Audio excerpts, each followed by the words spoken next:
Committee meeting. I will call now this meeting to order. It is 1 o'clock on my watch, so we'll get it going. It's today is Monday, January the 16th, 2012. We are here at 1900 East Price Road, the Administrative Building. We'll be opening with item number 1, opening remarks. Dr. Montoya. Madam Chair, members of the board, visiting audience.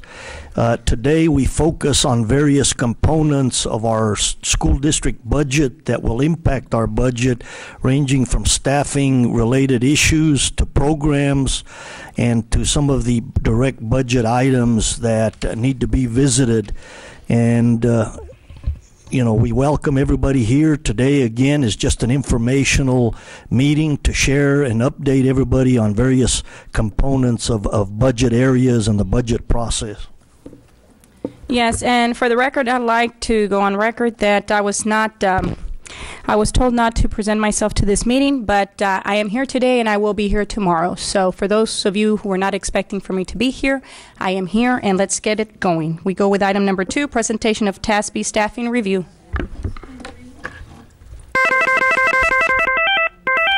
Message from given to me. We'll discuss that later tomorrow. Go ahead. I needed to put it on record. Go ahead. Presentation. Ms. Dr. Atkinson, the area of TASB staffing review that the district accomplished. Thank you, Dr. Montoya. Please enter your office of the board. We're going to do something I think that has been, this is the first time I think it's going to be done. Or at least Todd had already worked this out. So Mr. Richard Lane is going to be doing this presentation by Skype for you all. Enter your yeah, so it's, there he is right there. Hello. I see you. Can he see us? He will be. He will be able to see us. Yes. Richard Lane, can I help you? Mr. Lane. Yes. Hi, sir. This is Dr. Atkinson. I'm here with Dr. Montoya, the rest of the board members, and we'll do just a brief introduction so you know who you're talking to. All right. We'll start with, of course, Dr. Montoya. Again, Mr. Lane, Dr. Montoya, superintendent. Yes, I was paying attention. My name is Catalina Presas Garcia, and I am the budget chair. This is Enrique Escobedo. I'm a member of the budget committee, president of the board. All right. I'm Lucy Longoria, vice president of the board.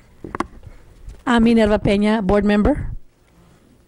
Cristina Saavedra, committee member and board secretary. Can he see us? Because I don't see us on the bottom. Mr. Lane, you can see us, right, sir? No, not actually. The screen is focused elsewhere, but it's not a problem. Do you see the corner? There. I can see someone in front of the laptop now. Yeah, there you go. My son Can taught you me all see me okay? There you go. Okay. Oh, all right. I see a group. All right. You need a magnifying glass, but you can see us. And you see me? Yes. Great. Okay. Can we and the break dancing is free. It's an added charge, so an added incentive. Mr. Lane, on behalf of Dr. Montoya and members of the board, you can go ahead and start your presentation. All right. Thank you for the opportunity to visit with you. I appreciate that opportunity. I'm looking forward to spending. I know that we need to limit. We cannot hear you. Okay, well, you lost us on the audio, Mr. Lane. You'll have to actually put on speaker. Yeah, you actually put your cell phone on speaker or.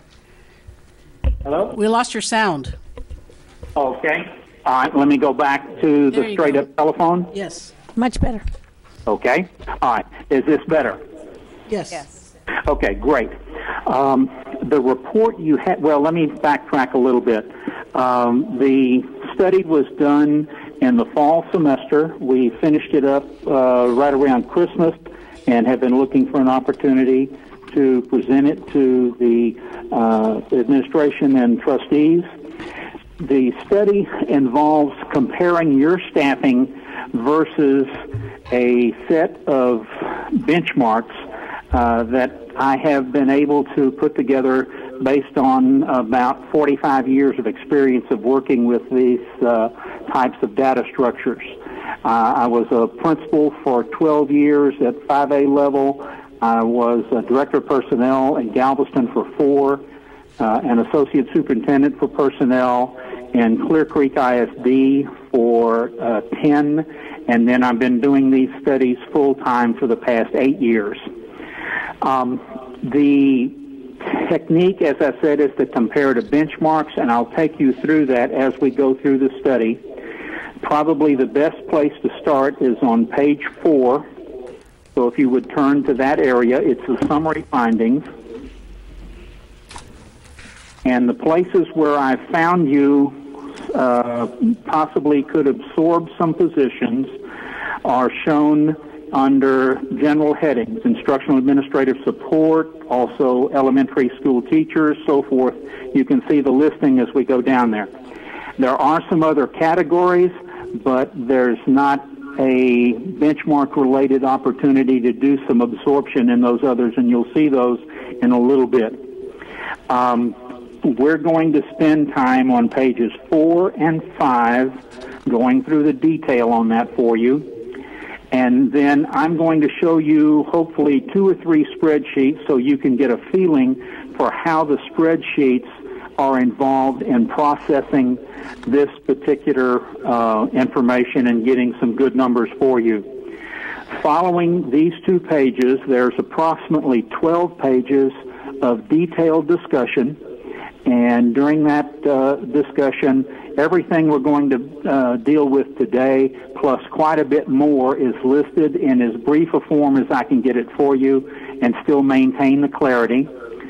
And then following those 12 pages, there are approximately 50 pages worth of spreadsheets, and we certainly can't go through all of those, but I will try to give you a sample to show you how they integrate into the study. They're really the guts of the study, and it's what leads to all the recommendations. So if you could come back with me to page 4, and we'll start down this listing. Benchmark-related adjustments, if you need to make them, could total a little over $19 million. Now, where that comes from, let's look up at the top. And instructional administrative staff support. I compared your campus clerical positions to some very common standards around the state. And those standards are, and you don't necessarily need to take these down because they're in the written portion, but 4.5 clerks per 1,000 students is very common in an elementary. The ratio in a high school is 5.5 clerks, high school and junior high, 5.5 clerks for every 1,000 students. When I compare your existing clerks to what you would have in that format, then you have a surplus right now of 39 clerks. Now, when I say surplus, please do not think that that means you've been doing something wrong. You've been blessed in Brownsville to be able to spend the kind of dollars you were spending. And you've spent it on children. You've done a great job of doing that. If the state wasn't systemically underfunding education, you could continue to do that. But if it turns out that you need to absorb positions to get to a balanced budget, now with the change in state funding, you could absorb 39 campus clerical positions. The spreadsheets will show you where those are. And that would come up with basically $830,000. The next area, I looked at instructional aides. Your total number of instructional aides is roughly 230 positions over what you would have at the state average benchmark. Again, it's based on positions per 1,000 child, 13.3 aide positions per student. And those 234 positions, if absorbed, would generate $4.6 million. The next area would be the non-campus clerical positions. These are the slots at the administration building and another central office type of locations. And you have, if you need to absorb, a net of 116 of those positions, which would generate $3.2 million.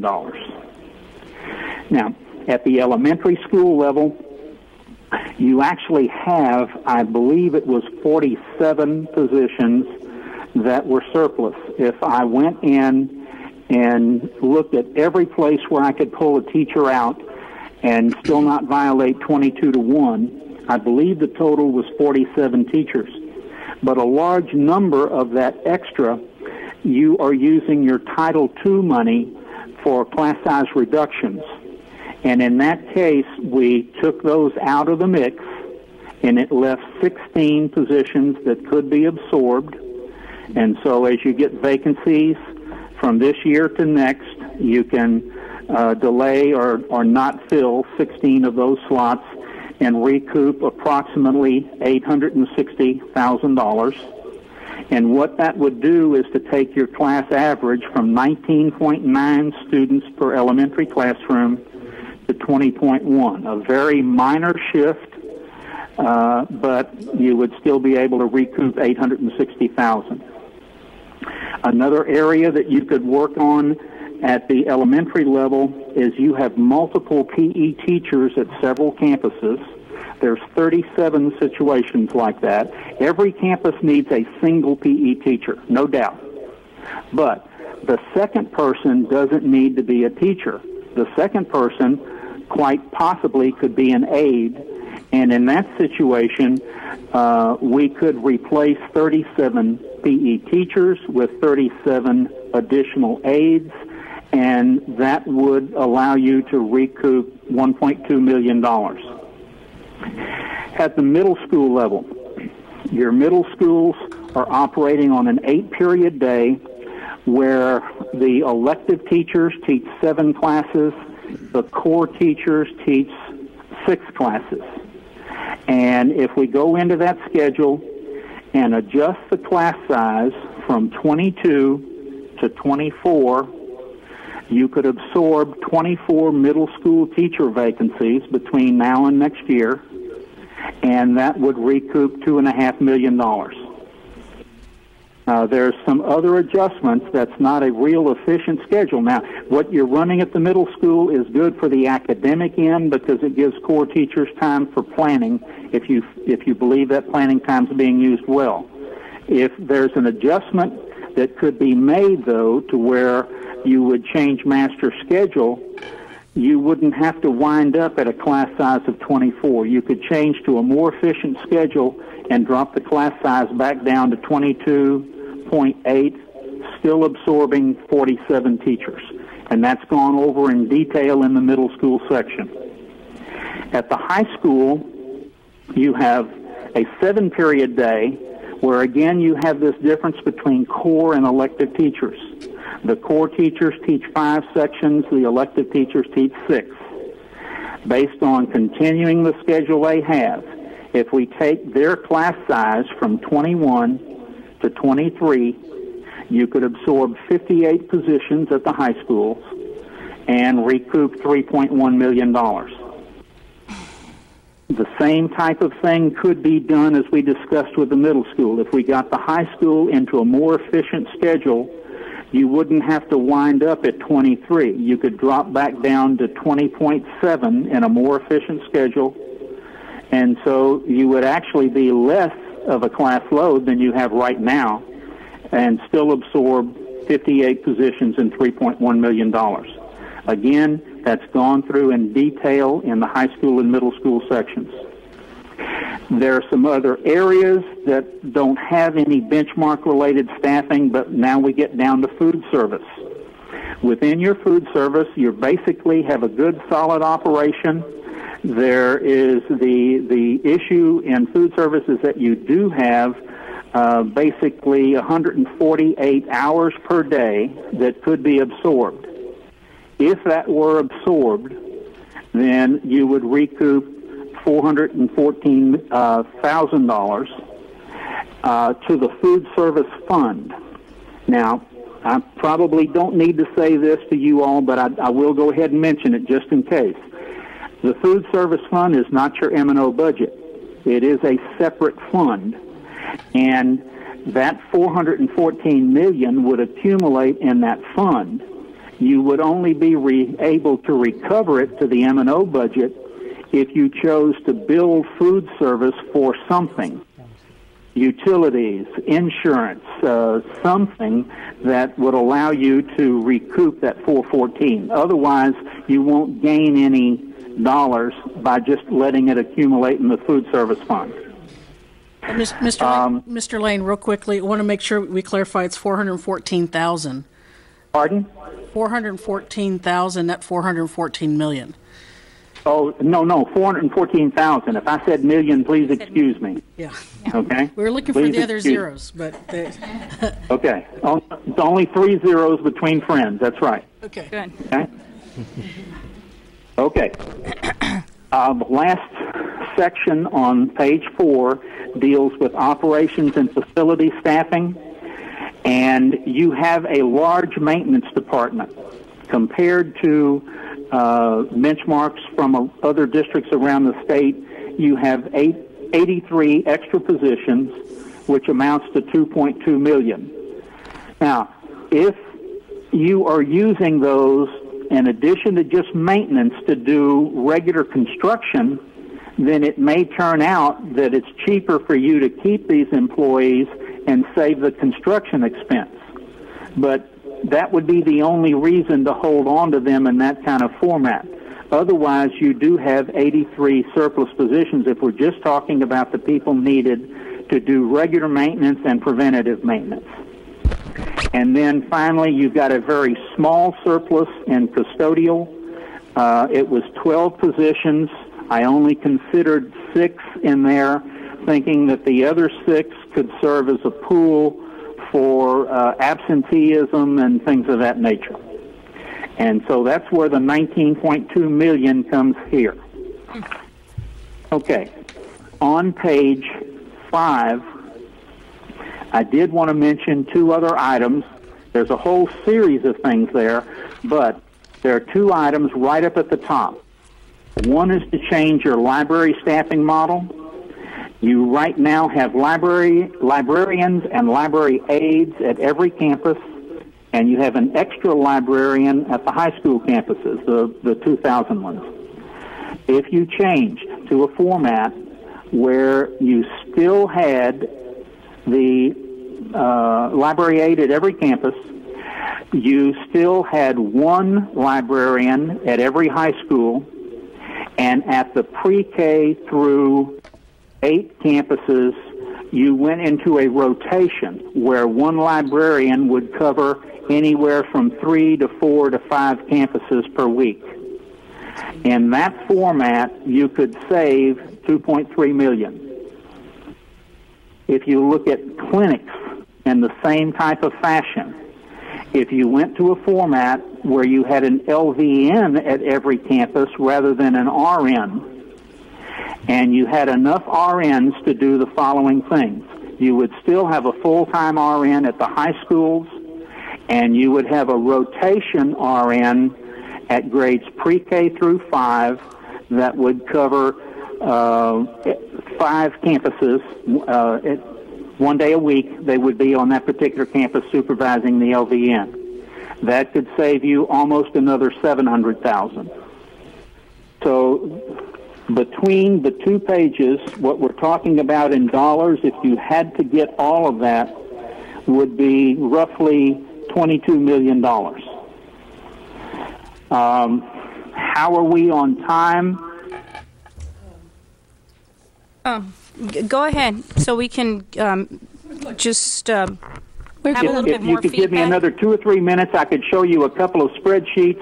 One in particular I think you need to see because of the great job that has already been done. If you will look at page 33,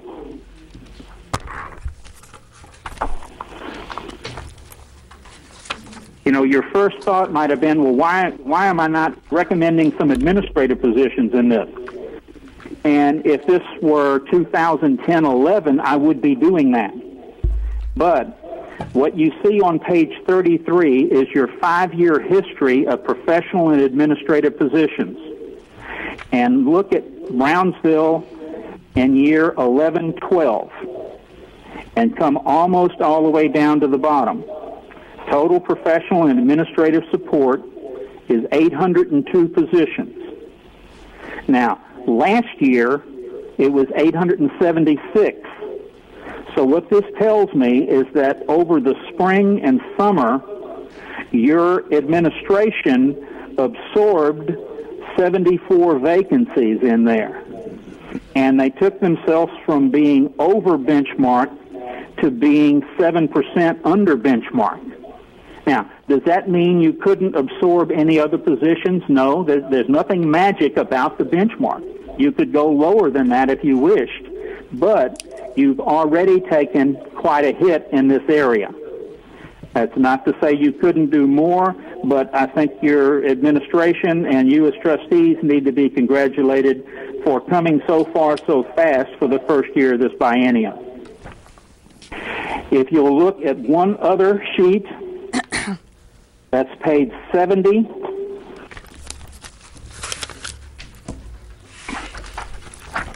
Page 70 is the summary page that involves the 4 or 5 pages in front of it, but the important part of this are the last 4 lines.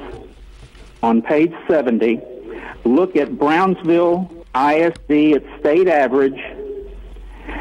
You have 5,072 students. If you were at the state average of 13.6 teachers per student, then you would have, 13.6 students per teacher, you would have 372.9 teachers. You currently have 375.8. So you're 2.9 teachers over, 3 teachers over. I could have put in there 3 teachers. I didn't. I'll tell you why in just a second. Look out to the next area. If you were at state average, in addition to those 372 teachers, you would have 419 aides for a total of 792 adults working with 5,000 kiddos, and you would average 6.4. You're averaging 6.3. When I back calculate, I find that in addition to being 3 teachers over, you are 3 aides over. So in theory, I could have brought a recommendation to you to absorb 3 special ed teachers and 3 special ed aides. And you would have saved an additional $226,000. However, I always tell folks, if you're this close in special ed, please don't touch it. No. You are so close here, and by definition, these are the most handicapped youngsters that you have. And so I just wouldn't mess with this small amount. You have plenty of places in other areas without touching the little bit of an overage in special ed. Okay. Now, I know your time is precious, and I can either stop here or I can do whatever you ask me to do. Do you have any questions? I believe my colleagues have some questions, so can you please help us out with the questions? Yes, I'm having a lot of trouble hearing you, though. If you could speak into a telephone and repeat whatever question it is so I'll know what is being asked. Okay. Go ahead, Dr. Saavedra. Dr. Saavedra has a question. On page 4, where it has the instructional and administrative support staff, when you are looking at absorbing the 234 instructional aid positions, what was the justification for that? The ratio for that was, I believe it's 13.3 instructional aides for every 1,000 children. And you were running above that by 234 positions.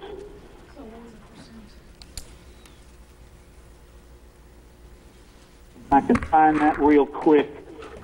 If you could give us the percentage. At 13.4 instructional aides per 1,000 children, you would have 671 aides if you were at benchmark, and you currently have 905 aides. Or you did as of the date we pull this data.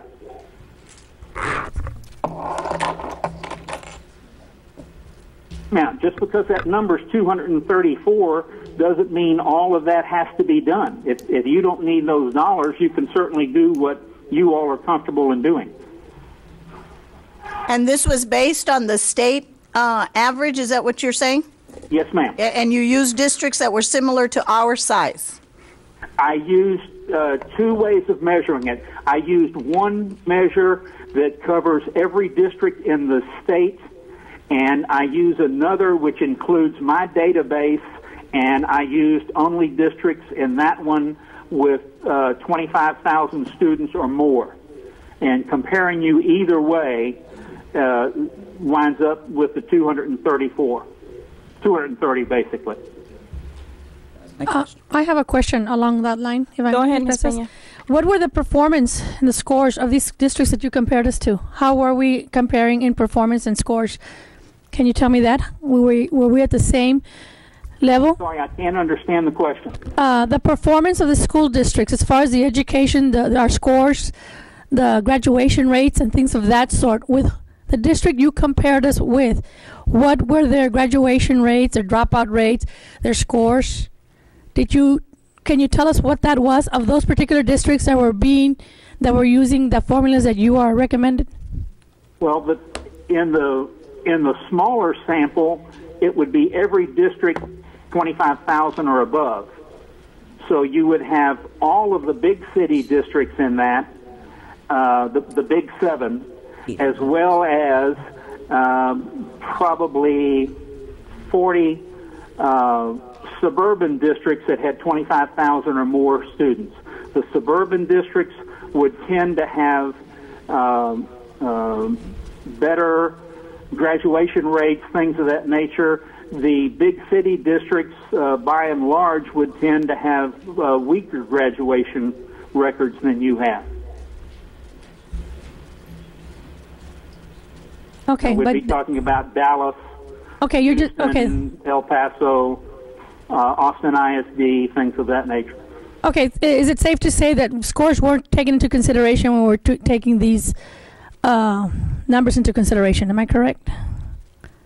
I can't understand the question. Can you ask it? Yes. I think, if I may, she's asking about test scores, but your study was strictly in the staffing realm, correct? Strictly, you report on staffing. I did not go in and look at test scores.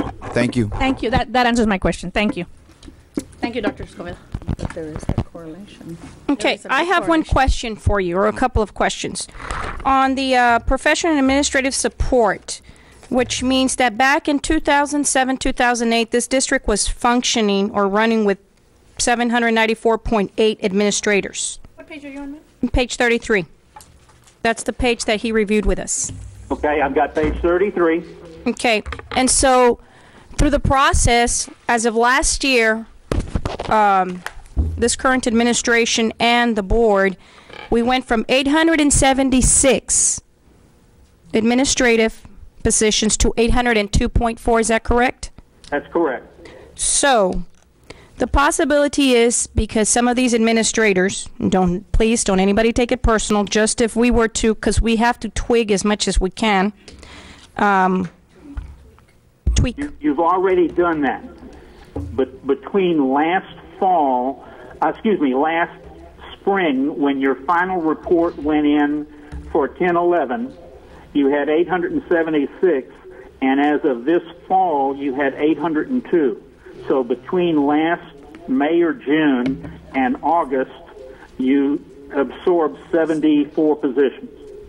That was the incentive. Okay. But you've already done it. Okay, so we had on the incentive, but we never condensed or we never did anything anywhere else. We just, whatever came up that they retired or left. Can you explain that?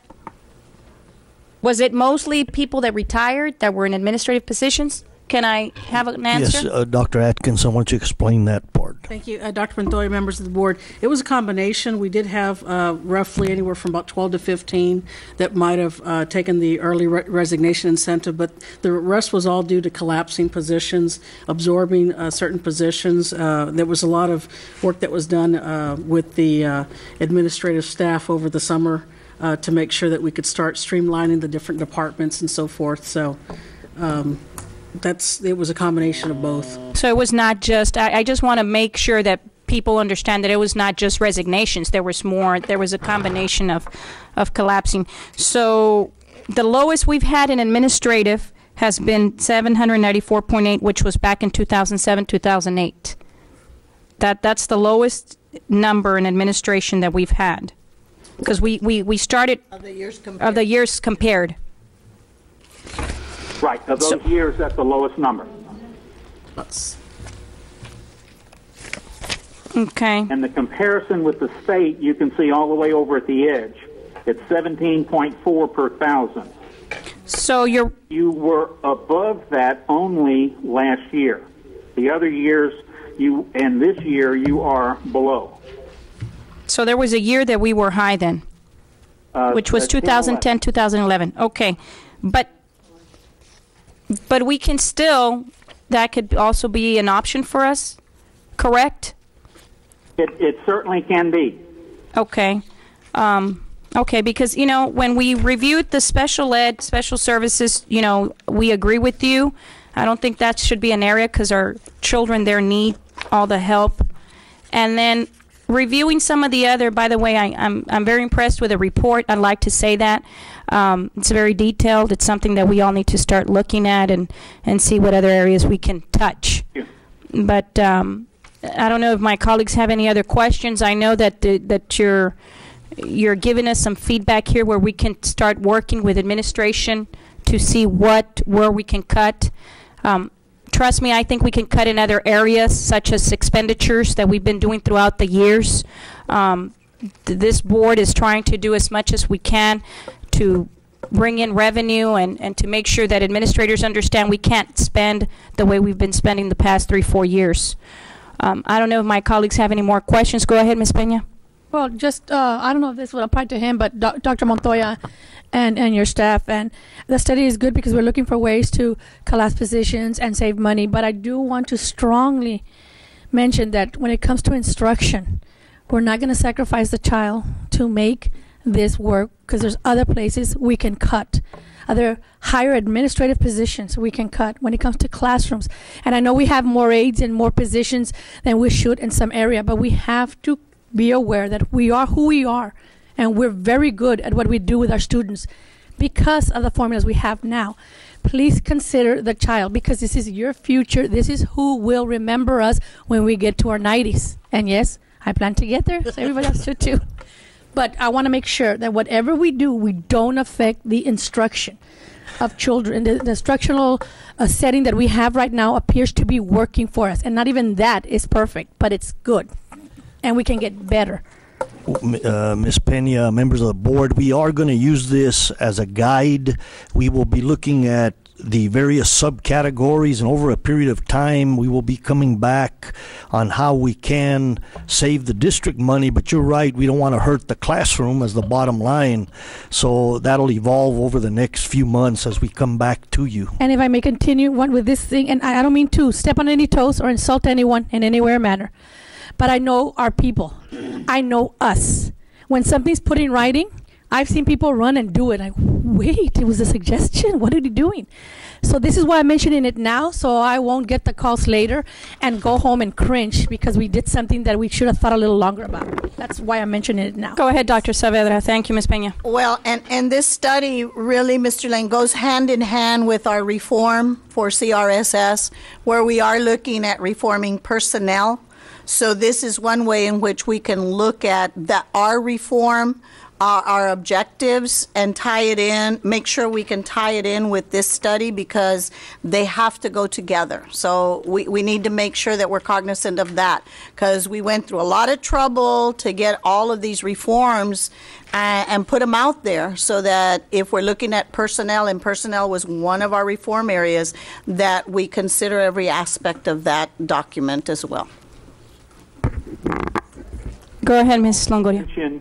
That even though technically this is the final report, practically Dr. Atkinson has my telephone number and email address, and she is more than welcome to, bounce things off of me or get an additional information about some particular area of this report.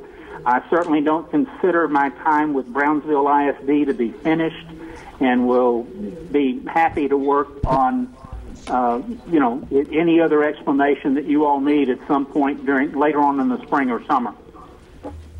Thank you. No, Ms. Longoria has a question, sir. Yeah, this question's for administration. Dr. Montoya, I was under the understanding that this review was supposed to be to review pay scales, pay grades, because that is where the positions we are not equally or balanced. Dr. Atkinson. Yes, thank you, Dr. Montoya, members of the board. Ms. Longoria, that's the second TASB study. There were two studies. One was done on staffing. The other one was done on the pay grades and the compensation. That's another gentleman from TASB. So, and both of them, if you remember, both of them, when they were brought to the board for approval, these are all going to be learning tools that we are going to use for planning purposes and to bring back for you all. I only saw one. Status of the second study. Where's that one at? The status of the second study, the pay scales. They're still reviewing that, sir. They're still reviewing that. Is this included in the same package where we paid? No, ma'am. You had two. There were two proposals that were brought to the board. I only recall seeing one. I only recall one. I remember this. Right. I thought it was all included, staffing and pay formulas. And Dr. Atkinson, that was on a formalized board approval process, Right. We did an actual agenda item for that item. And Dr. Ms. Presas, Dr. Go ahead, Montoya, Ms. Peña. what's the status? What's the timeline for getting that? Do we other have one? that That's from the most TASB? important one that I want to look at. Okay. Well, when we presented the information, they had anywhere from a 90 to 120 day review period. So I know that the gentleman from TASB that came in at the tail end of this one, so they wouldn't overlap too much, and there wouldn't be an issue of making sure that they were as specific as possible. This is normally the time people start looking at their compensation packets and their staffing patterns. So it falls right in line along the lines of what they had targeted, which is January or February. And should we expect the report? It's still pending, so we can get you an answer tomorrow at tomorrow's meeting. Please, give us an estimated time. Yes, ma'am. Absolutely. Is there an added cost for this other second part of the review? Well, it wasn't a second part. It was one cost for this review and another cost for the compensation review. Can I ask? Well, I just remember seeing one cost, and I even questioned the amount. It was like $28,000, something like that, or not to exceed $28,000. The second review was not to exceed $28,000. That's correct. And that was brought here. What was this one? Dr. Montoya, could I have a copy of the letter that was submitted to TASB to see the scope of the scope of the work? Dr. Atkins, I'm going to get that by tomorrow, so we share it with all the board. Sure. Finance has the contract that Dr. Montoya signed. And Ms. Presas, if I may? Go ahead, Ms. Peña. What's the cost for this one? I can get you the exact amount. You don't know this cost for this one? It was an actual range. It's like you said, it's almost near final. So I'll get you the exact amount for tomorrow. Up to how much did we put on that one? It was supposed to be up to $25,000. This part, okay, up to $25,000. And the other one up to 28. 28, yes, ma'am. Okay, that's the range I needed. Yes, Thank ma'am. If you can also give me a copy of those two agenda items, because I only recall seeing one. The second one, because it was over $25,000, was brought to the board. The other one was included in a weekly letter from Dr. Montoya. So that wasn't brought We to the board? copy that, both of them, so we share. If it's under 25,000. Yes. Didn't we say even? I guess that's why I'm a little confused here, because I understood it was a complete study of both staffing and pay grade. That's correct. And let's get that information to all the board members on both those issues. Absolutely. Okay, so now we move along to presentation by delinquent tax collections attorneys in response to RFQ. Disconnect that from TASB. Oh, Yes. can we disconnect? Yes. I'm sorry. Did he disconnect already? Yes, he did. Right, Todd? Yes. Okay, thanks, Mr. Todd. Apologize to him for Thanks not and saying bye. goodbye. I was cold. So we now go to item number 3, presentation by delinquent tax collections attorneys in response to RFQ number 12-083. Dr. Montoya? At this time, we have 3 firms that will be briefly presenting to you so that the board becomes aware in the area of the tax collection attorney company. So I think, Mr. Garcia, you've set them up with a certain process. Yes, sir. Thank you, Dr. Montoya, Madam Chair. At this time, I'm going to ask Ms. Peña to come and just give us a real quick rundown as to what is the procedure that we're going to be using on these presentations. Good afternoon, Madam Chair, Dr. Montoya, members of the board. First of all, let me apologize for my casual attire. We are holding our annual vendor fair today. I'd like to take this opportunity to invite the board and come visit with us. We had a successful morning, and we'll be there till 4 o'clock. We put out a request for qualifications for the collection of delinquent taxes, and on December the 27th, we received an open RFQ 12083. The district received 3 respondents to the request. And today we have phase 1 of the ranking process, which is presentation by the 3 respondents. Each has drawn for presentation places, and each has been allotted a time of 15 minutes for presentation, including any questions that the board may have of them. Those that are not presenting will remain in my office until their presentation turn. Also, please be reminded that any questions asked must be related to their presentation, and discussion or questions regarding their fees are not allowed at this time. The first one to present will be Linebarger. The rest of the attorneys, please follow us to my office. Oh, I'm sorry. Purdue. We had Linebarger as one. Well, okay. Well, I'm sorry. I apologize. Purdue. The other attorneys, please follow me into my office. Take a point. What about their staff? Leandra, their staff is staying behind. Staff has to leave also. Yeah, anybody involved with those groups? I remember that just a weekly briefing that they were going to do this study of how many, but and I remember the agenda, not to exceed 28,000. Thank you. Okay, Christina Saavedra. How are you? Nice to see you. But I didn't know that they were together. I didn't know that they were supposed to be together. I know that. That's why I mentioned it. The other one was done. Well, how are you? Thank you. Oh, thank you. Thank you. Thank you. Thank you. He brought the 11. Well, they're going to start. How are you doing, sir? Here's a copy, extra copy of our presentation. Click on here, and I'll go to your next, however you want.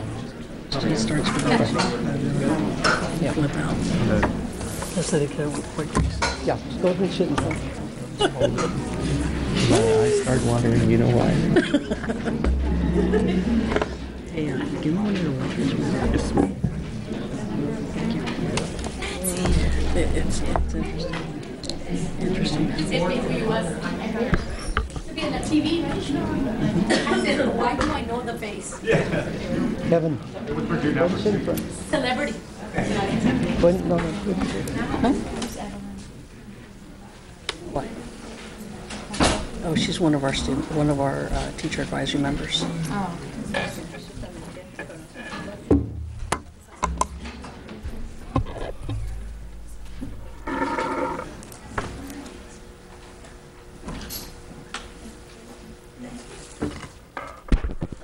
Go ahead, Mr. Purdue, when you're ready.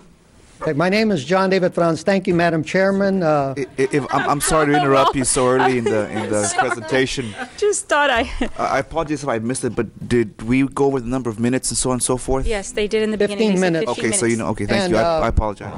We should be done. We should give you a little time left. Madam Chairman, Board President, members of the board, Dr. Montoya, my name is John David Franz, and I'm accompanied today with the team of Purdue, Brandon, Fielder, Collins, and Mott. Our managing attorney, co-managing attorney, Ram Gutierrez, is with us. Romeo Cantu is in charge of tax sales and tax warrants.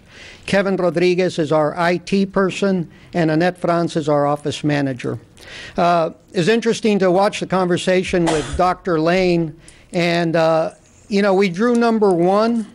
And it's only fitting that we go first because we're going to show you in the next 15 minutes that we are the top firm. We are the firm that can best serve Brownsville ISD and its needs.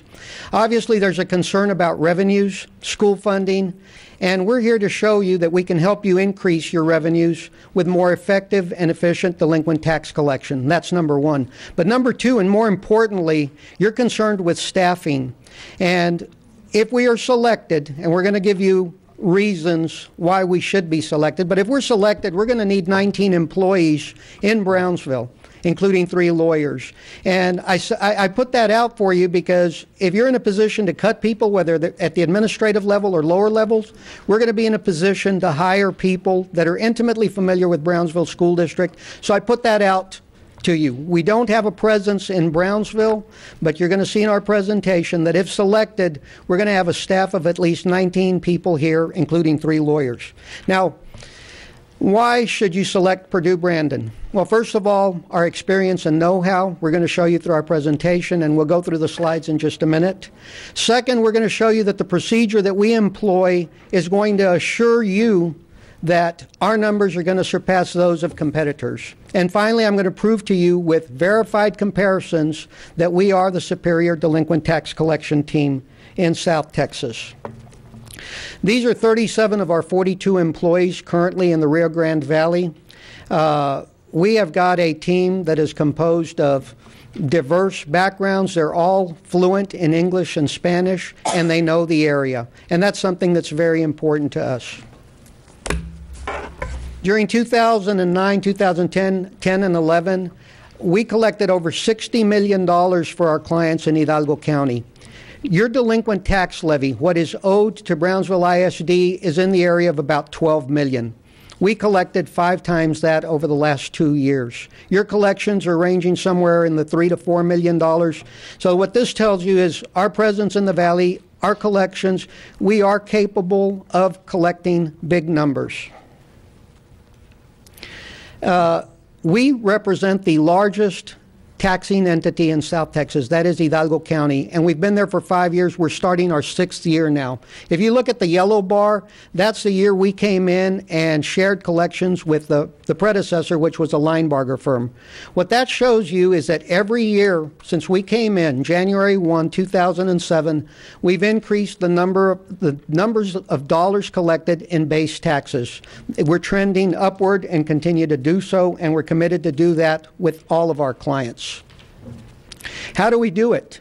Well, we've got a great model for South Texas. It involves mail-outs, telephone calls, site visits or property inspections, personal interviews, litigation, which is a firm and aggressive tax warrant practice, including tax suits, tax sales, tax resales, and abstracts of judgments.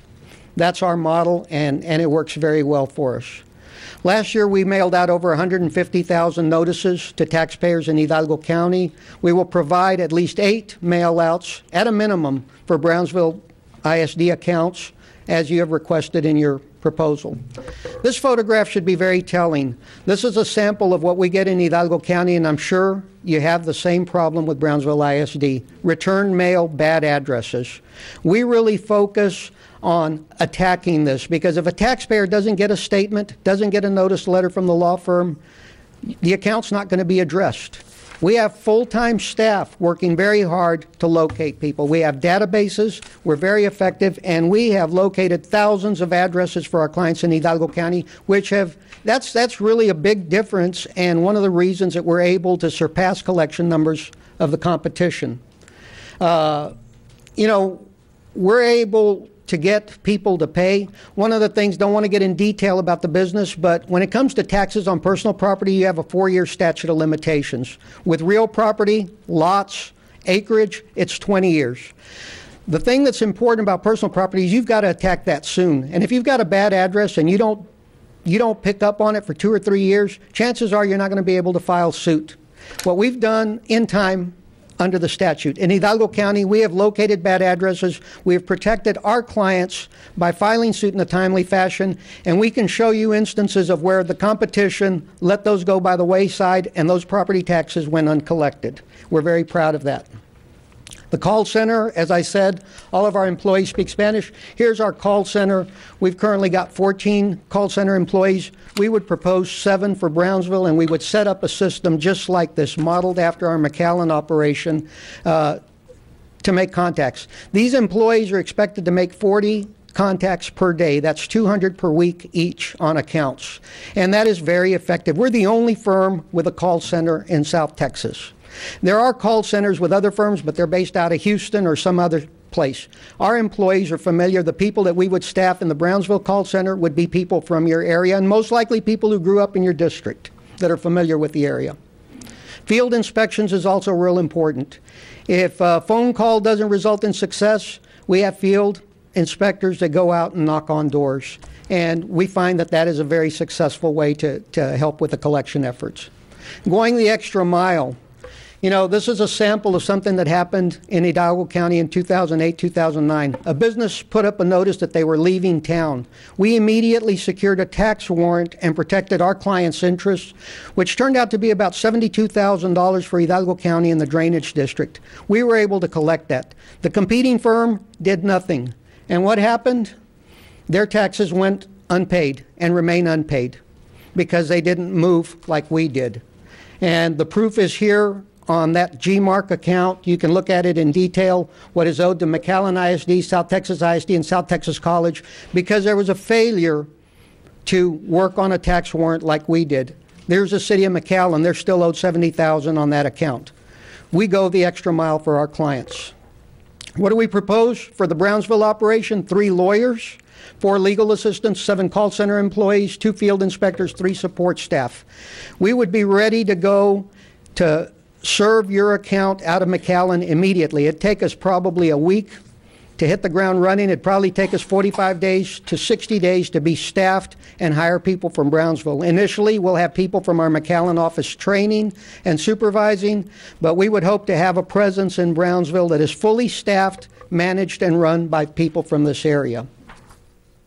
Now, how do we prove that we're better than the competition? Let's look at collection comparisons right now. The red and the yellow, red is the Brownsville ISD collection rate. We got these statistics or these numbers from Cameron County Tax Office, Harlingen CISD, and Hidalgo County.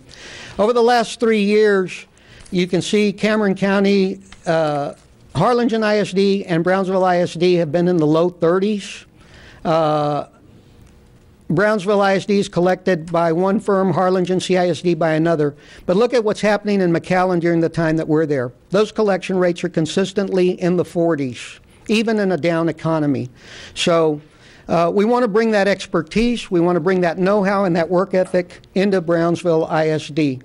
So that just lets you know that with big school districts, progressive school districts, when you compare McAllen, Brownsville, Harlingen, who I believe are the big 3 in South Texas, McAllen collections rates are in the 40s, and there's no reason that Brownsville ISD shouldn't be up there in the 40s. If you get your collection rate up into the 40s, it probably adds another $1 million to your budget. Now, let's take a look at when we replaced Linebarger in Hidalgo County and make a comparison. This is apples to apples. There's no fudging here, no way around it. Their last full year handling the account, 100%, and our first full year handling the account. Their last year was the 06 year. We started in 07. We increased collections by $1.3 million. The dollar amount collected in Hidalgo County was over $11 million, which was an 11% increase in dollars by Hidalgo County making the switch. In terms of percentage, the percentage went almost 2% up, the percentage collection. Now, La Jolla ISD, we replaced Linebarger at La Jolla. Their last year versus our first full year, a $500,000 increase in collections, 16% up in dollars collected. The percentage collected, almost 3.5% increase over their last full year. McAllen ISD, we were up $125,000. Our first full year of collections versus their last full year of collections, slightly over 3% increase in dollars collected. Percentages, 1.35, almost 1.5% up. And keep in mind that the economy has been tanking and has continued to go down in South Texas. We're struggling now more than ever, yet we've managed to keep the percentages up and the dollars collected on the increase. City of FAR, this is a smaller account, but our first full year of collections, we increased collections by close to $80,000, which was an 8% increase almost, and the percentage increase was about 2.5%. Members of the board, committee members, what this shows you, and I challenge, ask them. They're going to come in, they've got a staff here, there's 14, 15 blue shirts, 8 or 9 suits. Well, you know what? That's the presence that we're going to have in Hidalgo County, in Brownsville ISD, I'm sorry. We're going to have that presence focused solely on Brownsville ISD. We're going to have that kind of staff. This whole section here dedicated solely to your account. These folks that are going to come in here after my presentation, they're working for Cameron County, they're working for the city of Brownsville, they're working for Harlingen, they're working for Los Fresnos, they're working for a host of other taxing entities. You're going to get to pick us and have us solely focused on Brownsville ISD. We're going to have a presence this large focused solely on Brownsville ISD. We've shown you here that we've got the know-how, the capability, the familiarity with the Rio Grande Valley. We're bilingual. We're very good. We're the best at what we do in South Texas. So with that, I'll conclude, and any of our staff members or myself are now open for questions. Thank you very much for your attention. Any questions? Dr. Go ahead. Yes, sir. Thank you for the presentation. Very, very well written. Even though you basically already answered the question I'm going to ask you because I'm going to ask the same thing to the other presenters. Every firm that replied to or responded to this RFQ is well qualified and can probably do the job satisfactorily. Why should we select you? What makes you stand out amongst the other two? And like I said, you've already basically touched on it, but if you could just summarize it in one answer. Well, two things briefly. Number one, the call center component. That really sets us apart. Number two, if you look at our history, every time we have replaced a competitor, the numbers and the dollars have gone up. No one else that is submitting proposals today can say that they replaced us and took the numbers up. That's it. Thank you. Anybody else with any other questions? Go ahead, Ms. Longoria. Okay, let me see how I can ask this. It's kind of a little complicated. You say you go the extra mile when it comes to bad addresses. How would you handle? Have you run across personal property or personal properties? You know, like you cannot verify the address or the ownership. Well, that's the big problem, and that's, you know, for example, restaurants, that they come and go, and so if they owe you taxes and somebody starts taking the fryers out and the tables and the chairs and it's a leasehold, what's going to happen? You're going to be out of luck because there's nothing that you can go after, and that's why the tax warrant procedure, that allows us to go to your county tax assessor collector and instantly petition for a tax warrant, and we go kind of put a freeze. We get the constables involved. We put a freeze and we say, wait a minute. The kitchen equipment, the refrigerators, the freezers, nothing's moving until somebody makes provisions to pay for Brownsville ISD. Now, if you've got bad addresses over 2 or 3 years, you know, that's one instance. It can be a car lot. It can be, you know, anything that's not land or appurtenances to the land. But the key is you got to jump on those quickly, because once that restaurant closes down, all the guy wants is to get out of that hole, and he's going to sell his equipment. And if you don't put a stop to it or get aggressive on that, basically you're going to have a tax that is going to be owing until it gets taken off the books, and it'll probably never be paid. And okay. All right. Thank you. Thank you. 30 seconds. Anybody else? Go ahead, because I have a couple of questions too. No, go ahead. Well, yes, on home. Let me see if I can get this in 30 seconds. How do I word this? Homestead. That applies to your school district taxes, not to your county taxes. So in your view, is it a fair comparison to compare county taxes collected versus school district taxes collected? There's going to be some differences, but what we were doing, we did, I'm sorry, you know, but homestead exemption. I'm going to go ahead and give you a couple of minutes because I have a couple of questions. So go ahead. Go ahead, sir. Continue. Okay. Well, first of all, whatever exemptions taxpayers can claim, those are imposed by state law. What we're doing here is we didn't show you what Cameron County is doing. What we tried to show you were school districts in Cameron County. So those exemptions would be the same in McAllen as they would in Harlingen or Brownsville ISD. I don't think I'm pointing out anything about Cameron County collections. What we did show you was Hidalgo County and the numbers that we had there and how the numbers were increasing. That was the purpose of that, not to compare county collections with school district. But you'll also see that at McAllen ISD, our school district collection rate is significantly higher than the counties. And so the best we could do is compare Harlingen ISD, Brownsville ISD, and McAllen ISD, and the exemptions would apply equally to all three. Okay, and my point is that the exemption only applies to the school district, not to the county. That's correct. That's the answer I'm looking for. Thank you. Okay, Ro, just have two questions. How long has your firm been in business throughout the throughout the state? Or Purdue Brandon was founded in 1971. They represent over 14 taxing entities across the state. They have 9 offices statewide. The Rio Grande Valley operation is slightly different because that is a joint venture with my firm, the law offices of John David Franz. We have been in business since January 1st, 2007. We're starting our 6th year here in the Rio Grande Valley, and currently we represent McAllen ISD, the City of FAR, Hidalgo County,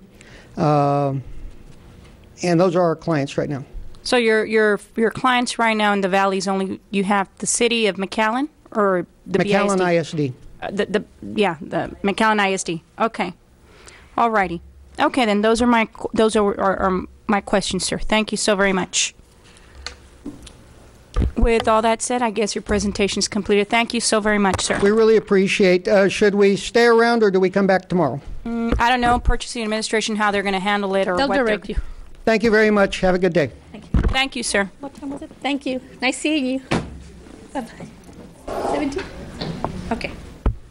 17 total. Yeah. Give everybody else 17.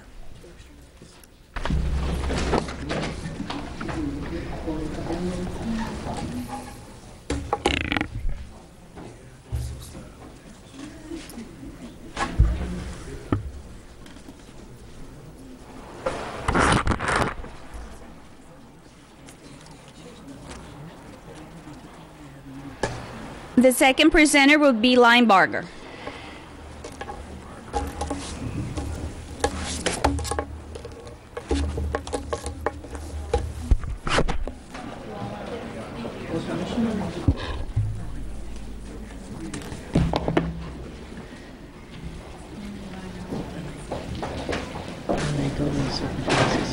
Yeah.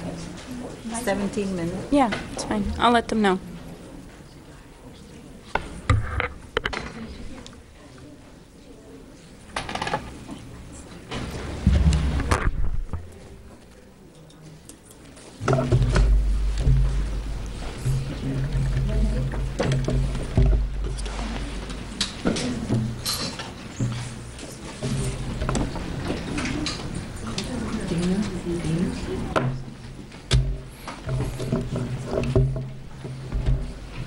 And for your information, to the firm of Lineberger, I'd like to let you know that the other entity went in for 17 minutes, so that's going to be your time, 17 minutes. And the reason why we went that time is because we had questions, so.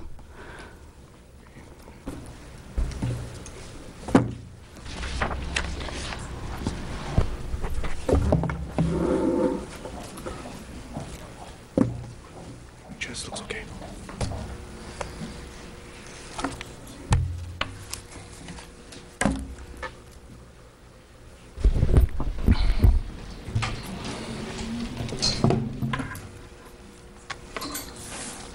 Go ahead, sir. You're ready? Go ahead. Thank you. Madam President, members of the board, Dr. Montoya and staff, good afternoon. Thank you for the opportunity to present our firm's qualifications to you. Before I begin, I'd like to thank you as board members. I know it's a School Board Appreciation Month. I know that it's a huge sacrifice for you and your families, the amount of time that you put in, and so on behalf of our staff, I thank you. My name is John Guevara, and I'm a partner in our law firm, and I run the Brownsville office for the firm. With me today is Lucy Canales. Lucy is a capital partner and one of the principal owners of our law firm. Lucy manages all South Texas operations. Your request for qualifications asked us to provide information on our firm's capabilities and experience, demonstrated collection results, our ability to serve a large number of clients and clients of different sizes, additional property tax related services that our firm provides, as well as the overall cost to the district and the taxpayer. Our presentation this afternoon will address each of these points, and then more detail is included in our response to the RFQ. First of all, our law firm has served Texas taxing entities for over 35 years, and it's the largest, most successful law firm of its type in the state. We offer over 110 attorneys, over 1,300 employees in 31 cities across Texas. We represent over 2,000 school districts, cities, state agencies, and counties. We specialize in collecting government receivables, and we offer a complete array of property tax related services. Our firm offers a seamless nationwide bankruptcy representation. Although some bankruptcies are filed here locally, corporate bankruptcies are filed wherever the corporation has set up their records. And so we represent you whatever state that might be.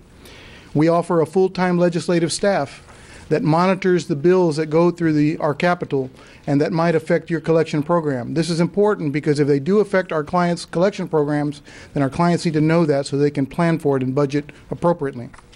Our firm has been recognized nationally for the work that we do on behalf of our clients. As a matter of fact, we've been consistently ranked as a top performer by our clients. Our Brownsville office has been a fixture in the community for the last 27 years. Our office has steadily grown from a staff of 3 back in 1985 and presently employs 24 full-time bilingual staff members who collectively have over 220 years of tax collection experience. Our staff lives, works, and raises their children here in the community and are actively involved in their schools, local organizations, and charities. This Brownsville staff is a catalyst of the many collection programs that we offer. We handle payment arrangements, property visitations. We coordinate an aggressive mailing program. We offer tax sale and a resale program, tax warrants, bankruptcies, federal seizures and forfeitures. We operate a local call center as well as a regional call center. We offer written legal opinions, and we represent the district and our clients in state and federal court. Now, this Brownsville staff is also supported by an additional 4 attorneys and 51 staff members from our Edinburgh office. Okay, so let's take a look at this staff's track record. In surrounding school districts, our track record includes year-to-year increased collections. Despite the current economic situation here in the Valley, we have managed to maintain collections for our clients and throughout the area. In Rio Hondo, our collections increased this past year by 10 percentage points. In Harlingen, 7 percentage points. In Los Fresnos, not as dramatic, but an increase nonetheless. So now let's take a look at a more local trend. This chart shows our collection work for the city of Brownsville. And this is important because it's the very same taxpayer that is in the BISD district. These collections, you can see the 4-year collection history shows year-to-year consistent increased collections. We also represent Cameron County, and you see the very same consistent results, year-to-year increases in revenue. But more importantly, what you don't see in this graph is any type of downward collection trend. It's all increasing and it's all consistent. So what is a collection trend for BISD? 4 years ago, the district collected over $5 million as a result of 2 law firms collecting for it. At that time, the district made a change to their existing law firm, and as you can see, collections have decreased in both dollars collected and percentage collected. Prior to the combined collection year, Linebarger collected your taxes, and during this time, the district enjoyed back-to-back $4.9 million collection years, and at 39% levels. If we take those levels and extend them to the present time, you can see that the law firm changed cost the district at least $2.2 million. The loss would have been greater had it not been for an additional $335,000 that our firm collected through our tax sales alone. So, the change in law firms 4 years ago cost the district at least $2.2 million. Now, we understand there's another competitor for the district's delinquent tax contract, and that's the Purdue firm. You know, although that firm has some presence in Hidalgo County, they do not have a single client in Cameron, Willacy, or Starr counties, and never have. 6 months ago, the Purdue firm had 7 clients in the Valley, and within those 6 months, 3 of those clients have terminated Purdue and hired our law firm. In addition, 3 of the remaining clients have experienced a decrease in collection percentage, and the 4th, the City of Hidalgo, is currently out for proposals. So now let's talk about the cost of our services to the district. First, hiring Linebarger There is absolutely no cost to the district. Absolutely no cost to the district. There's absolutely no cost charged to the 92% of taxpayer accounts who pay their taxes on time. The only cost is to the attorney are the attorney fees charged to the 8% of accounts who remain delinquent on July 1st of each year. Your present firm charges 12.5%. We propose 15%. Keep in mind that the average, so what is that dollar difference? Now, just keep in mind that the average delinquent account that BISD has is they owe $800. The average delinquent account in BISD owes the district $800. So, on the district's average account, the attorney fee difference between 12.5% and 15% is $20. Okay, so how does the Brownsville School District gain from hiring or choosing Linebarger Goggin? First, the change gives you superior, consistent collections like I've shown you in previous slides. Second, it gives you an experienced, fully staffed local office that can begin collecting your delinquent taxes immediately, within minutes of being given authorization. And we can do this because we already represent the same taxpayer. We represent the county and the school district, and the city with that same taxpayer. Hiring our firm will give you additional resources and in order to help increase revenue. And what we offer the district is a taxpayer assistance staff. This staff is also our call center staff. They meet with or make telephone contact with delinquent taxpayers to educate them about their different options and maybe any exemptions that they qualify for, and to make arrangements to get the taxes paid. We offer a property research team that travels into the field to visit taxpayers. This team researches property accounts, and they work closely with the appraisal district to solve problem accounts, unknown accounts, double assessments, waterway accounts, unknown accounts. They solve problems. We also offer a complete tax sale, tax warrant, and bankruptcy staff. This staff is responsible for conducting 6 to 7 tax sales per year. They work to secure personal property through tax warrants, and they make certain that the district's tax liens are protected in all bankruptcy proceedings. We offer litigation support staff. This staff is responsible for moving files through our court system. They work closely with the courts, and they file all petitions, amendments, motions, and judgments. We also offer an accounting auditing staff that continuously reviews our procedures to assure strict compliance and auditing standards. We have 2 in-house tax assessor collectors. Most law firms, I don't know of any law firm that has a tax assessor collector on staff. We have 2, and we have one with us that recently retired. But we have 2 on staff that can help with tax code provisions, tax rate calculations, and any assessment issues that might come up. We offer an information technology and technology resources. This includes a wide range of technology services, and these services include safeguarding school district accounts, litigation files, data rolls, as well as maintaining our proprietary software. And I want to talk about our proprietary software because this software that we have enables us to maintain and keep the status of all our litigation files, all the mailings that we've conducted, any telephone contact that we've had with the taxpayer, visits with the taxpayer. If the taxpayer comes into our office, it's noted onto the system. But what this does is the next time the taxpayer comes forward to make a payment arrangement, we're able to see, any staff member is able to see the history on what has transpired, and we can also help taxpayers over the phone with this technology. And finally, hiring Linebarger gives you an experienced legal services team that help provide legal advice on all property tax matters. This group will also represent you in state and federal court, and will oversee the entire school district collection program. Okay, so we've covered the firm capability and experience. We've talked about and shown you our track record with other school districts in the area, as well as the city of Brownsville and Cameron County. Our ability to collect for clients of all sizes is best described in our proposal, where we represent over 450 school districts. We can offer you a wide range of tax-related services, and we've shown you that the cost difference is nominal. No other firm can offer BISD the collection resources, the capacity, or the experience that the Linebarger firm can offer you. We want to thank you for your careful consideration, and we'd be glad to answer any questions that you might have. Doctor, you have a question. Go ahead. Sir, thank you very much for your presentation. It was very well written, very informative.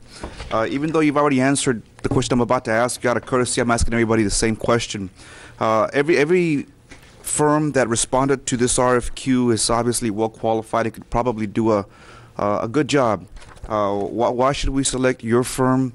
Why do you stand up amongst the rest? Again, you've already said it, but in conclusion. Thank you, Dr. Escobedo. First of all, our firm has tremendous capabilities, and this capability is not something that anyone here created. We've been in the business for 35 years. We've got 31 offices here in Texas, and then additional offices throughout the country. And what that enables us to do is it enables us to see what works in those communities and what doesn't. And we corroborate on that. What are the things that are working on other border school districts or cities, others with demographics similar to ours, and we're able to find out what those things are. The second thing it does, we can see trends. 3 or 4 years ago, actually about 3.5 years ago, we started to see an increase in breaches in payment arrangements. So what did that tell us? We had a large number of payment arrangements coming in, the breaches would occur, something was happening with the economy, and we were able to see that, and you could tell from San Antonio, Corpus, Laredo, it started to actually move down. We didn't feel it the way the rest of the country felt it right away. But what that told us is we needed to change our tactics. We needed to go out and visit more taxpayers, go knock on more doors, and track payment arrangements. And that's what precipitated the software that I spoke about, this proprietary software. We can track when somebody misses a payment. We'll say, okay, was that a hiccup? Did it occur? When it occurs the second month, okay, we need to make contact with that taxpayer to see what's happening. And it basically comes down to capability. We're the largest firm of its kind, and it didn't happen overnight. It's 35 years worth of experience. Thank you. I believe you have a question, Ms. Peña. Yes. Yes, the we have same to ask question the same as the other to one. everybody. Yes, I wrote it down. Okay, homestead exemptions apply to school district. And I have to ask you the same question I asked the other law firm. Do you believe it is fair to compare the county and city tax collections to a school district because you don't apply the homestead exemption to the county taxes or the city taxes? You only apply it to the school district. Is that correct? Well, it's not for me to apply. It's an appraisal district issue. But that's the way it's set up. Okay. The appraisal district sets up so that anyone eligible for a homestead, which we notice when they don't have a homestead exemption, we'll advise the taxpayer, you're eligible for this. But as far as comparing the county and the school district is what I think you're asking, they're different in that respect, but they're also different in more of a type of account that it is. Cameron County has more rural accounts that are valued at ag value, not your normal neighborhood or business district. So to collect for the county in the same numbers that we collect, we have to actually do more work out in those rural areas to come up with the amount of money that we collect. Second, when our percentages with the county do not reflect a current delinquent accounts. Those are those accounts that are delinquent for that first year. So our percentages are actually underreported for the county. The school district, on the other hand, Brownsville ISD school district, because the others don't, they have a fiscal year of September to August. Most of them do. Brownsville ISD has a July to June fiscal year, and so in your percentages, you include that current year delinquency. So I hope I've answered the question. They are a little bit different, but percentage-wise, there's an increase in the county, definitely. Yes, but my point is the exemption homestead only applies to the school district taxes, not to your county and city taxes. Am I correct in saying that? Well, up to a certain amount, yes. Well, yeah, whatever amount the exemption is. Yes, but that's an appraisal district. We don't have anything to do with that. Oh, okay. Thank you. And for clarification, Ms. Peña, people need to make sure that they file the exemption at the San Benito Cameron County Appraisal District, because sometimes people don't file it, They forget. so they won't pick it up, or they don't know. Yeah, they But don't that's the way it functions. So when they run their report, it automatically comes out as an exemption. Yeah, So moving along with the next. If I may continue with your, it's very good, and some people I know and some places at the county are nice enough to tell people you can have an exemption here. A lot of people don't know, and they're, Well, they completely miss lost it out. to that. So it's a good idea when people They don't, let them know. yeah. Okay. My question, obviously, you guys have answered it on your report, but you've had, go ahead. No, go ahead, because mine is already in the report. Time's up. Sorry, Charlie. Well, I'll give the other one the other time. Go ahead, Ms. Longoria. Well, you can, because you gave the other one on. Well, I give, that's right. So I guess Ms. Peña was the last one. You're asking the same question. Okay, well, thank you, Mr. Lineberger. I mean, Mr. Guevara, I'm sorry. I keep calling I want to just For the give you rec- guys the company. You know the other guy, I told him Mr. Purdue, and he wasn't Mr. Purdue. For the record, I wish. But I'm sure you do. I think it was Mr. Franz that He's got up, and retired I called him Mr. Purdue, and I guess he must have felt good about it. But thank you, Mr. Guevara. Thank you very much. Thank you. And again, congratulations on serving as school board members. Thank you so Thank much. you for so that. very much. Thank you, ladies and gentlemen. You're lucky you're no longer a board member, right, Mr. Guevara? Yes. That's right. It's board appreciation. Former board member. 17. Last time we went 10 minutes questions, and now you. Last time it was different. You did 10 minutes questions and 15 minutes. Which would have been 25 minutes. So yeah, we'll go with the last one. Compared to the others. It's not. Because we're going on time, so if their presentation is longer, know that, no question. Unless we stop it at 5 minutes. Unless we stop the Yeah. presentation at 5 minutes. Maybe we should, but we did, so in all I thought it fairness. was 17 for them and then we had. No, they it was combined 15 and 2. Was that combination? I don't know. Is that Miss Peña? I know, I'm sorry, no. It's here, I have to just get to the point. Let's go. It's okay. Well, the Our final presentation for this afternoon will be the law firm of E. Peña. Now we have Peña. Yeah. The last one. Well, it's because he dragged on. They'll be right here. We're unloading a busload of people. Hang on just a minute. Well.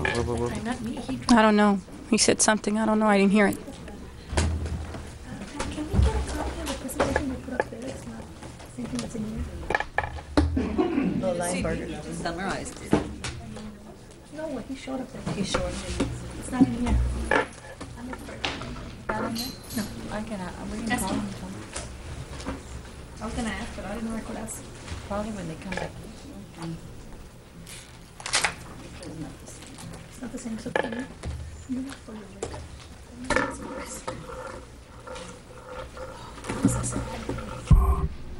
You'll have 17 minutes, sir. Are you? I believe 17.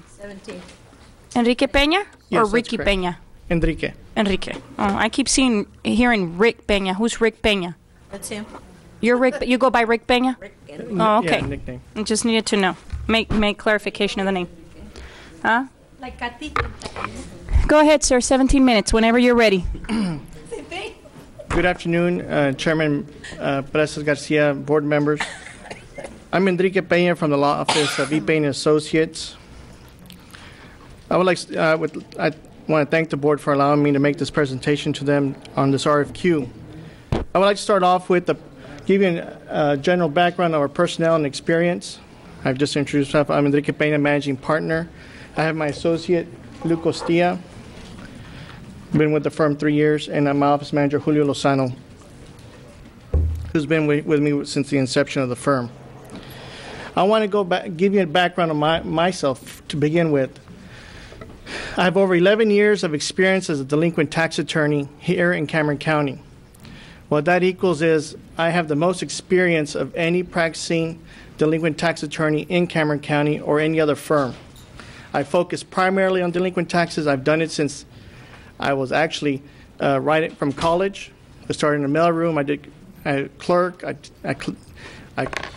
was a tax clerk, and then I went to law school. And now my total focus has been delinquent tax collections. Luke Costilla has been doing debt collections for over 11 years, 3 years here in Brownsville with my office. And Julio Lozano has over 18 years experience exclusively in the Brownsville area in the collection of delinquent taxes. What my firm offers. I'm going to expound on 3 points. We've been providing consistent revenue for the school district. We provide, I very proudly, personal contact. We also charge less to the taxpayers, and we have proven capabilities. Consistent revenue. For the last 4 years, we've been consistently providing and collecting to the school district revenues that have been that consistent over 8 years. Over an 8-year time period, our years are consistent with the overall period. Personal contact. We designed a collection program that focuses on meeting with the taxpayers at their homes. That's why we have made over 6,000 home visits annually. This is actual going to the homes, knocking on the doors, visiting with the taxpayers to bring in the revenues the school district needs. We also have saved the taxpayers of the school district $500,000 since the inception. We charge 17% less than any firm ever has charged with BISD. And in these tough economic times, this is what I am so most proud of. We bring in the revenue for the school district, but we also save them money. I'm going to give you an example of a quick cost analysis of 15% over 12.5. This is collecting 10 accounts and $100,000. The collection fee is obviously a difference of $2,500. Filing fees, this is we file the suit. The difference, we charge, it will be a $250 difference. But in the end, the taxpayers have saved $2,250. Now you say, well, they're delinquent, they should be paying. No one is delinquent in this school district on purpose. Your taxes will double when you become delinquent eventually. These taxpayers are in dire straits. With lowering our fees, we are giving them a chance to get out of those dire straits. Because this firm is Brownsville. And those taxpayers, we know them because we visit with them all the time. You know them. You've probably heard friends that are in dire straits. And by giving them a chance, by lowering the fees and helping them get out of those dire straits, we're helping the school district also by collecting faster. Because if we don't give them a chance, they'll never pay. And we're going to end up selling homes. And that's not my prerogative. Capabilities. We do 9 mailings a year. We mail over 40,000 letters to taxpayers throughout the year. We do phone banking in the office. We do robocalling, reminding taxpayers of payment agreements or missed payments. We're constantly informing them of their debt. Persistence is the name of the game here. Again, I'll revisit it. Home visits. When our taxpayers are out, when our collectors are out there doing our home visits, they're talking with them, they're explaining their rights. We're trying to get payments in as quickly as possible because we do not believe in lawsuits. I'll file the lawsuit when necessary, but I'm trying to inform the taxpayer, encourage them to come and pay. We don't hold them out and coddle them, but we try to bring them in quickly. Here's the ratios of other law firms in the county, what you're going to get. We can focus on BISD. We have a lower ratio of attorney to clients, 1:3, and collector to client ratios. Because I know we need the collectors. I hire the collectors. I even hire off-season collectors in the summertime, usually college students, to help, because that's the time to focus, especially in summertime. I'm going to do a comparison of comparable school districts in the Valley to BISD, because there's always been the question, how do we compare? First school district we're going to compare is Edinburgh CISD, and this is the 09 to 10 tax year. They use a September through August tax year for Edinburgh CISD, so that's what I compared. BISD in that same time period beat Edinburgh CISD by 3 full percentage points on their delinquent tax roll is higher for that 2009-2010 tax year. In the 2010-2011, which we just finished, we beat them again by another 3 full percentage points. This is a comparable school district. When you want to compare, we're going to compare apples to apples. Biggest school district, area-wise, Edinburgh. Biggest school district locally, as in personnel, BISD. We're comparing them. What are we doing? We're beating them. The question is, are we getting our monies in? Oh, we're getting our monies in. We're getting them much faster than other school districts. The next school district is PSJA. 09-010, we beat their collections by 2.7 percentage points. In 010-011, we beat them by 2.27 percentage points. So I've just shown you two other entities, 2 separate, consistent tax years. We've beaten them hands down. It's not close. 3 full percentage points, 2 full percentage points. Those are a lot of taxes we're bringing in quickly. And now I'm going to allow my office manager Julio now to provide give you an explanation of what we provide in total services. Thank you and good afternoon.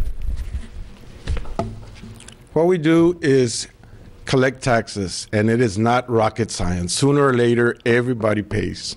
Either they get on a payment agreement, we execute a tax warrant, or they wait for their income tax to make some sort of agreement. Everybody pays sooner or later, and any firm can do it. But at the end of the day, your constituents, the people who put you up there, who voted for you, are the ones whose tax money goes into their taxes and not into the attorney's pockets. Since we started in 07, it's been more than $500,000 savings. And that money has been applied to their taxes. It doesn't go to Edinburgh, McAllen, or Austin. It stays here in Brownsville. And we're the only true local company here. Our mailing is done in Brownsville. Our bankruptcy attorney is from Brownsville. Everybody is from Brownsville. Half that blue sea you saw, they got bussed here from Edinburgh, Harlingen, and San Benito offices. They don't vote for you people. We vote for you people and all our families. And that's what we do here. It's a firm and compassionate style of collecting.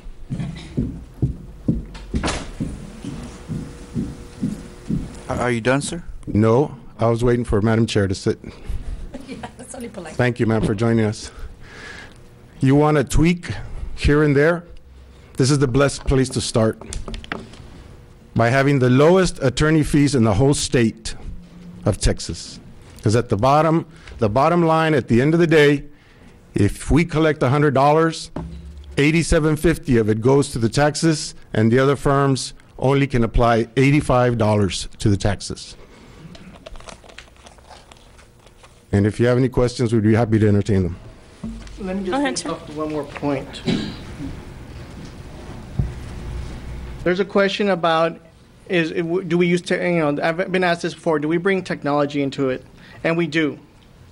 Because we just can't send collectors out there randomly throughout the city.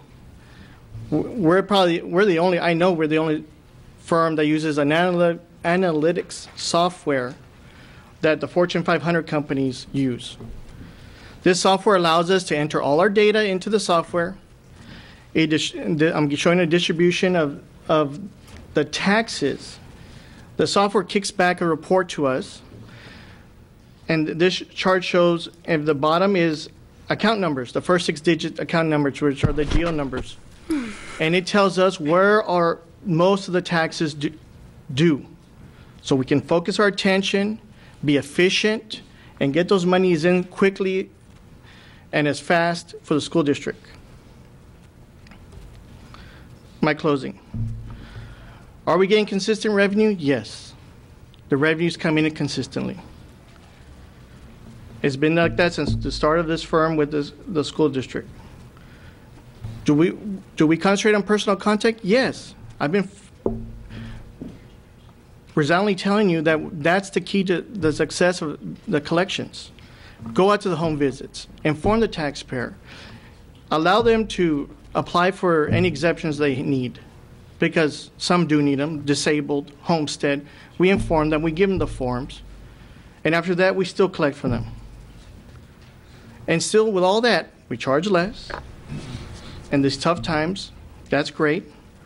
We bring in the money, and we've been efficient. If you have any questions, I can answer. Yes, sir. We start with Dr. Scoville. Go ahead. Ma'am, how are we doing on time? 5 minutes. All right.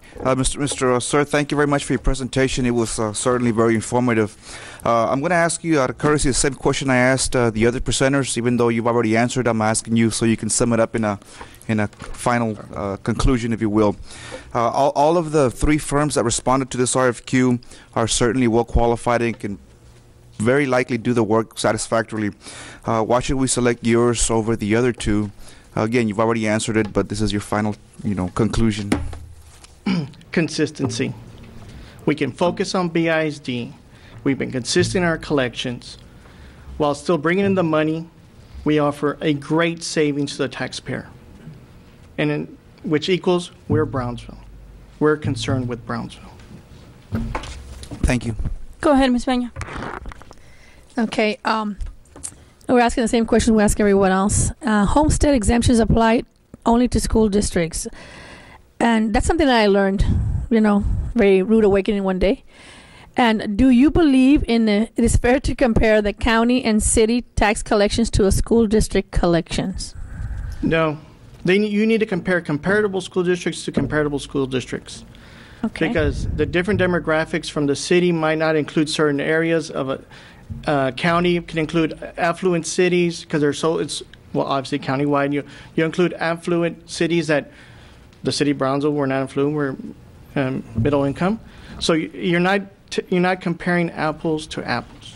So it's fair to say that a homestead exemption only applies to the school district taxes and not the county or city taxes. Right. Thank you. Thank you, Ms. Longoria. Yes. See if I can remember exactly. Pretty close to the first one.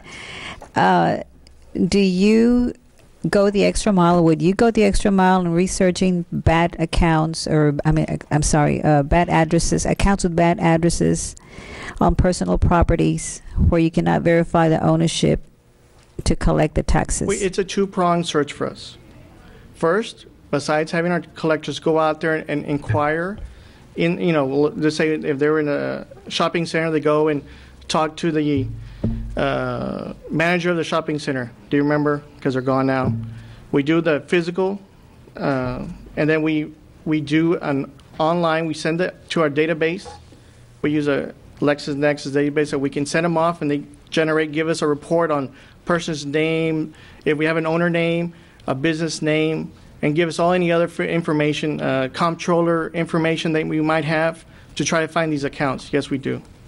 So beyond that, besides, LexisNexis is a huge database. They have all the driver's license and the bankruptcies and corporation information. So that's where we use, and pretty much everyone uses that.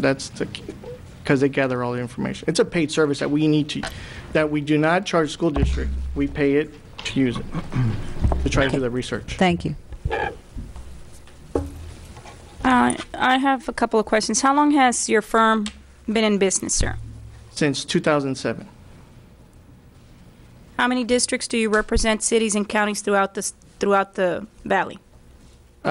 We represent, besides BISD, the whole area in Port Isabel. That's 5 districts. Port Isabel? The Port Isabel, Town of South Padre Island, Laguna Madre, the city of Port Isabel, and that little area there. The whole area there. So you only have one entity? Well, several entities within the same area? Right. Okay. Thank you, sir. Those are the only questions I have. Go ahead, Dr. Montoya. Madam Chair, members of the board, just in about 2 minutes, Mr. Garcia, if you'll explain very quickly the process that we're going to use. We're done. On questions. Do you have another question? That's it. Yeah, so okay. So we have to close. Well, no. Yes. Well, no further questions. No further questions. No further questions, Mr. Peña. Thank you. Thank for you your very much presentation. for your Thank presentation. Thank you. We now move along to the next item, update on bid procedures. Real quick before we go on, Mrs. Pesas, can we get a copy of what was presented on the We can. screen from all the?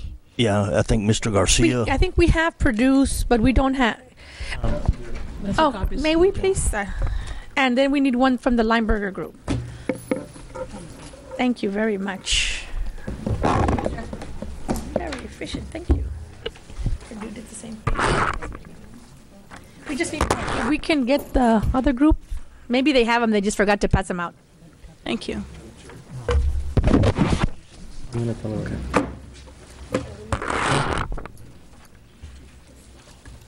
You see Maricota's? Thanks. Did you erase it?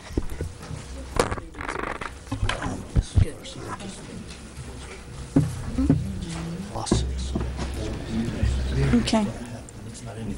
Okay, that's fine. Madam Chair, members of the board, just again, very quickly, Mr. Garcia, if you'll share, because none of this is anything confidential or anything, Mr. Garcia.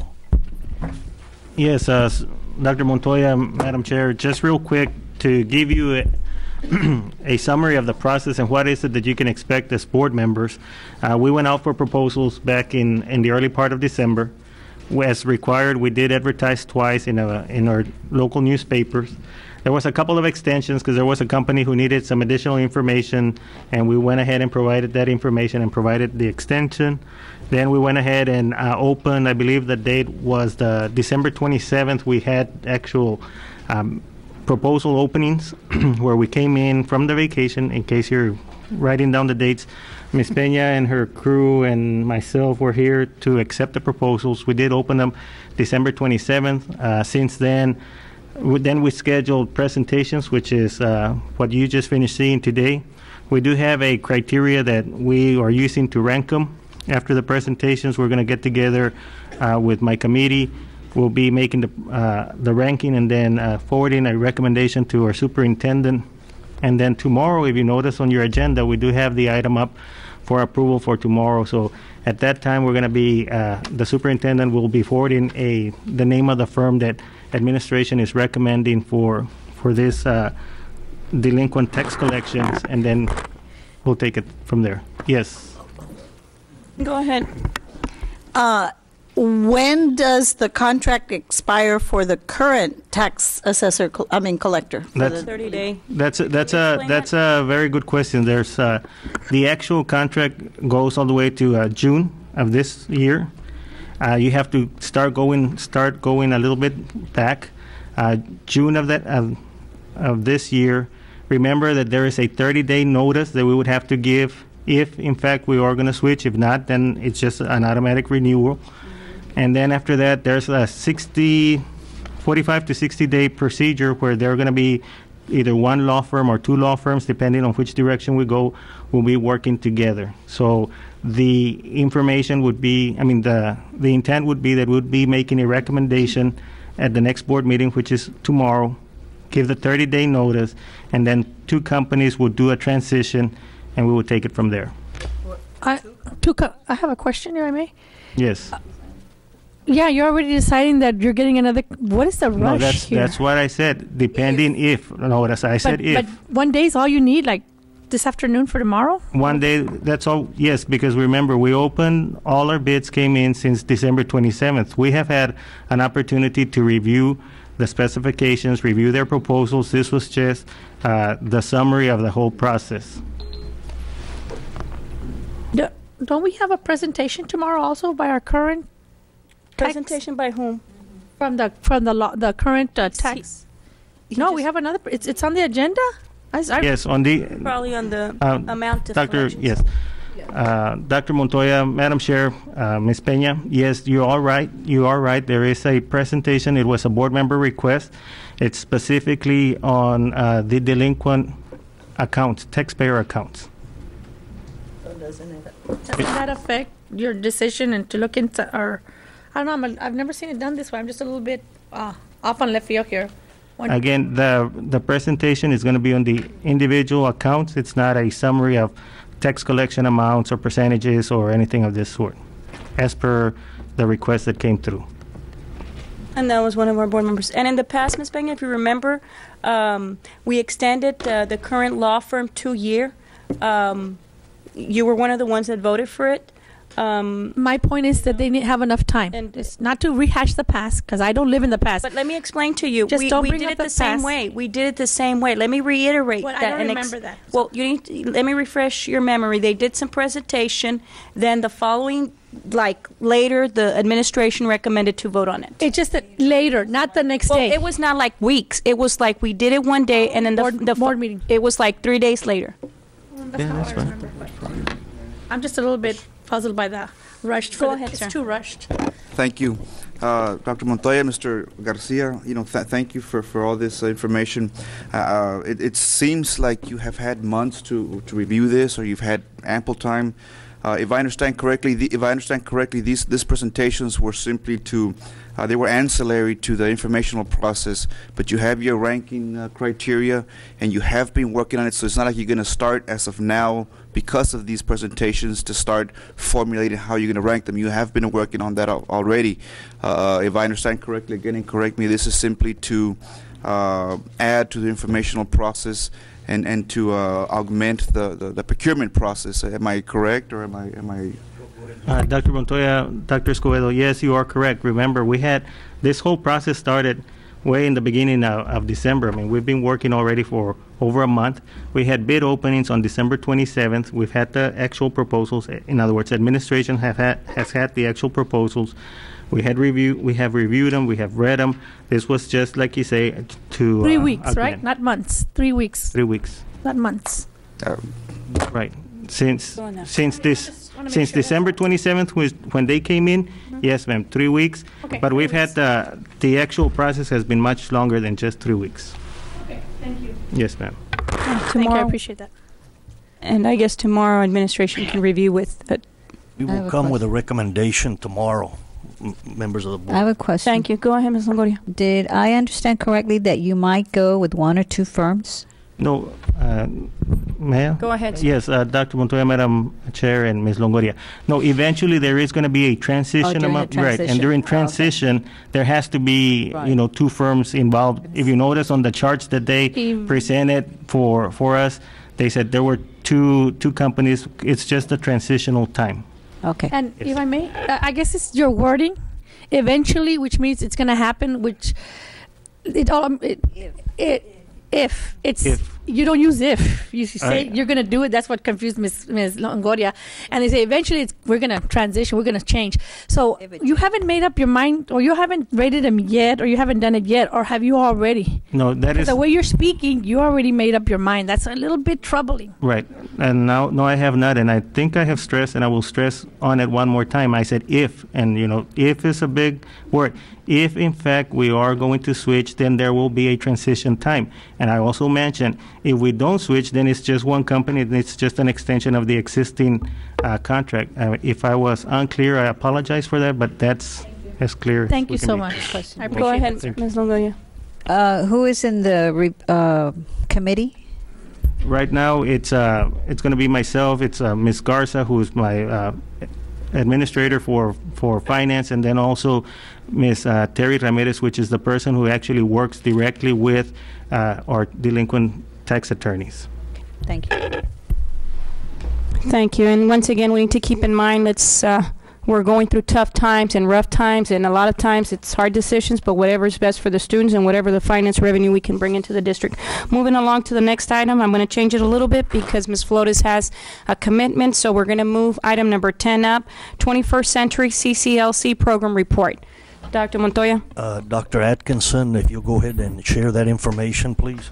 Thank you, Dr. Montoya. Members of the board, at this time, Ms. Flores is here to answer any questions that you may have behind tab number 10.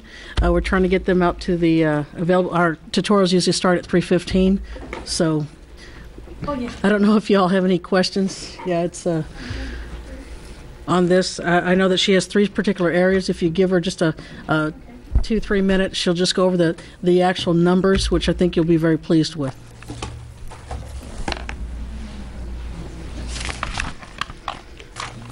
Any questions from the board? What page is that? Tab number 10. It's page 1 of tab 10. Let's see numbers next time.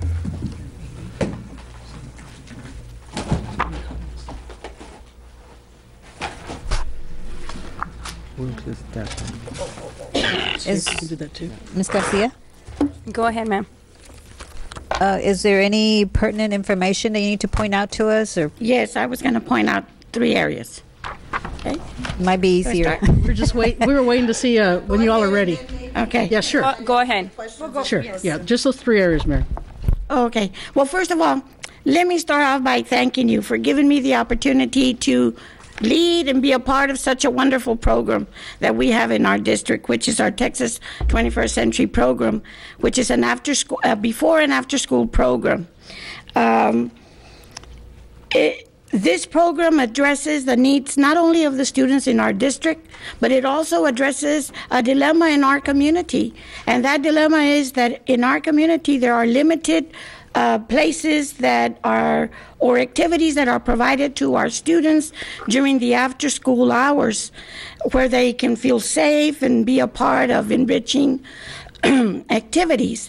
So our program offers our students the opportunity to attend sessions before and after school, and we focus on 4 major areas, which is providing students with enrichment activities, with providing students with academic enrichment, and we also prepare students for college, and we engage our parents. And and it's a wonderful, wonderful thing that we are doing, because at this point we are serving almost 4,000 students in our district in our after-school program. So we are providing a safe environment where students are going to be supervised and where they're going to participate in great activities. So throughout our both cycles, we serve almost 4,000 students, and we have served almost 1,500 parents, and that means that these parents have attended one or more activity, either being a part of a class or attending meetings or any of other activities. This year, I stand here and I feel really proud to tell you that our grant requires that we serve a certain number of students, and that those students serve a certain number of days to be given credit for participating in our program. And I'm very proud to say that this year we have met those requirements and surpassed those requirements within our fall term. Some of you may recall back in 2010, we lost $100,000 because we did not meet the number of students served. But today, we have met and surpassed that number, not only of our students, but also for our parents. So we're really excited. I don't want you to think that we're going to stop and not continue. We have a full year and we have a summer, a spring and a summer to go. And we're already in process with our spring term. We have the same number of sessions still going on. So it doesn't mean that we're going to stop. It just means that we have an opportunity now to not be so nervous about our numbers and focus more on the quality of instruction and the quality of program that we plan to continue to provide for the rest of the year. Do y'all have any questions? Go ahead, Ms. Peña. Ms. Flores. Go ahead, Doctor. Well, I think we were both looking for the same thing. Is there anywhere where there's a list of the programs, or can we be provided that, of all the programs where the students participate? The activities? Yeah, the activities. Let me tell you, at every site, there's at least 18 to 24 different activities going on. Okay. Okay. Can somebody put it in paper? Yes, I can give you the activity schedules of all the sites. I know the we. No, I mean, if I may, Ms. Perez, because that should be included in this report. That's, I say, well, I have $100,000 and I'm giving it to all these kids. How? Where? Yes. When? Yes. Because this is, to me, it's incomplete. Because what are you? We met all these parents. Okay, what activity these parents were involved in? Well, they went to the parent center and they're there to learn and, to be able to, incorporate the children's education into their daily. Well, there's some here. If you look on page 2, but it's not all of them. The open house for the families. Right. Open house, adult education. But for the students, could you name some, Mrs. Flores, at the top of your head? Well, it varies from campus to campus, but I'm going to tell you, like for in Richmond, it depends on who you have as your staff, right? So then if you have somebody that has experience with karate, then you're going to offer karate. If you have somebody that's very strong in music, very strong in art, they'll do arts and crafts, they'll do music, they'll do drama. If you have DI coaches, they're going to be doing DI, aside from. So that's why it varies from campus to campus. Yes, we also have all our schedules posted on our website. Mm-hmm. So, my pen doesn't work, so can you get me a copy? A copy of? Yeah, do you have a particular school that you all would of be? them. All of them? Every single program that we offer. We do have 14 sites. Yes, that's and excellent. So we can offer you the provide. I'm sorry, I'm interested in what kids do and exactly what they're doing, so I know what school has a program to help our children. And it can be on a CD. You don't have to. Yeah, it could be on a CD. Let's try to save some trees for here. all the board, the same on a CD. list and all. Yes. Okay, to us so online. the copies of schedules of activity schedules. Name the specific program and the specific activities in the specific schools. Yes, ma'am. Yes. Go ahead, Doctor. I'm sorry, I have another question. I think part of this, if you look on page 1 of the report, you're dealing with discipline. Yes. And is that the number of discipline that was less or referred? Or? Well, that's a total of how many discipline reports, not in our program, but in the regular school program. Students that attend our program, how are they doing in the regular school day? And, were they sent to ISS or whatever? And these are the numbers for each of the months that we were in operation. And these pertain only to the students in the 21st century program? Yes, ma'am. And is this offered to all our schools or just? We have 14 sites. All our high schools, 5 of our high schools, not including Not including veterans. Okay, so and then our middle schools, we do have Cummings and Falk, and we do have Vestedo, and then we have Stillman, Garcia, Perkins, and one more. No, there's 10. No. Stillman, Perkins, That's Garcia. me. 11. I did make a comment, Ms. Flores, if I may, just for Dr. Montoya and members of the board, for your purposes, know that when they start the beginning of the school year, each of the individual campuses are allowed to, they go through an interest survey, so that when you start looking at the activities by each of the campuses, say, okay, this one has chess, this one doesn't have it, or this one has dance, and this one doesn't have it. The activities are ranked. So at the campus, there's a lot of buy-in in terms of what activities are being offered. And that leads me to my most important question. Well, I've had students say, well, I want to do that at our school, but it's not being done in our school. Right. So how do we incorporate to give all the children in the district the same opportunity across the board? Yes. And let me tell you what happened, if I may, Dr. Montoya, just a little. And again, we inherited Cycle 6, Year 1. It was done the year before both of us. Year 1, it was already done. It was already set up. Okay, that explains. So we couldn't really speak to that. Not having written it, not having what we did have to manage it. That first year, that's where they lost the $100,000 based on the lack of enrollment. So this last year, by this, to the wire, we actually met all the numbers by the end of the summer session at all the campuses. But that was already set up one particular way, where all the feeder campuses went to the high schools to get serviced. Cycle 7 is totally different. We have to write it from the ground up. and we were only allowed 10 centers, which are 10 campuses, and we actually just went with 9 campuses based on just some of the scheduling and planning issues that we had. So we didn't do 10. No, we did only 9. We only did 9, and but we did get the max amount, so that was real good for the campuses. But know that the state will only allow a certain amount, and they only allowed 10 centers. The first cycle only went with 5 centers, but they went with 24 campuses, 28 campuses going to those centers. This one's specifically standalone, 9 campuses, 9 centers. So there's more ownership and more flexibility for those campuses. And I guess because we're too big. When I see other school districts that are a lot smaller and it offers it across the board, and that answers my question is why we can't, like for example, Century 21 covers the chess program at this school. Yes, ma'am. But it doesn't cover it at this other school, so that answers it because unfortunately we appear to be too big for the sizes that they want. Well, the amount of grant. Well, that answers a lot of questions. And Ms. Pena, and it also is because our site coordinators have to meet with campus administration, and they look at what their needs are and where their focus wants. They want to place their focus in. So that's why sometimes you're not going to see the same program at every site based on the needs of every site. And I say this because, and I'll give you a specific story real quick. There's a school that has a child that is very bright. I mean, she's 5 years old and she thinks like she's 30, and she speaks like she's 30, and oh my God, this kid can go across and run somebody's business over there.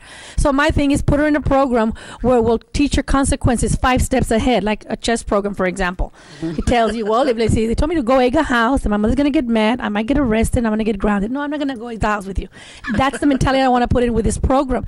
But at the school she's at, it wasn't offered because it's up to the administration to offer it. And finally, my point is, it got offered. This child is thinking totally different. She got into that program, and it made a difference on how this child approaches the world. That's why I'm interested in these programs in all schools. Well, what will happen, the next cycle will be out. This is the 21st Century program, is a national program. It's been around for, over 15 years. And I know that our Cycle 6, anyone who's involved in Cycle 6 after the next 2 years are automatically eligible for the following cycle. And there's been a lot of talk about Cycle 8 coming soon, and we're definitely looking forward to it, because whoever's not in 6 and 7 can be part of 8, because they don't allow you to overlap. You have to wait for that cycle to be done. Okay. Well, thank you, and it's a phenomenal program. I really am very pleased that we have it. Thank you. Thank you. And thank you for recovering the money. We didn't want to lose that. There's a lot of children. Thank you, Ms. Flores. Thank you, Ms. Flores. Thank you for a well program put together, Ms. Flores, and I know that you had contributed to that also, Ms. Atkinson, Dr. Atkinson. So thanks for all the efforts. We now go to review of students' projections for 2012-2013. Number 4. Update. I'm sorry. Update on bid procedures. Dr. Montoya? Madam Chair, members of the board, we have Ms. Rosie Pena that wants to share just a quick summary. You did receive a handout answering specific questions from the past that board members have had. Good afternoon, Madam Chair, board members, Dr. Montoya. Thank you for the opportunity of reviewing the procurement process once again. This was presented at a board workshop back, I believe, in the summer. And this is really just to summarize once again what we addressed back then, and I'm going to go fairly quickly through it. The first slide is, what is the procurement method used? Well, we use what is governed by law under Education Code 44031.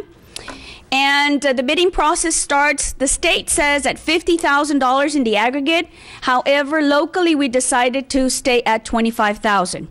It is used for all purchases, and the method does not change between locations. In other words, the same method that I used to purchase for the superintendent's office, I used to purchase district-wide. How does the competitive bidding process start? Well, we need to identify the need, and the need is identified by the end user.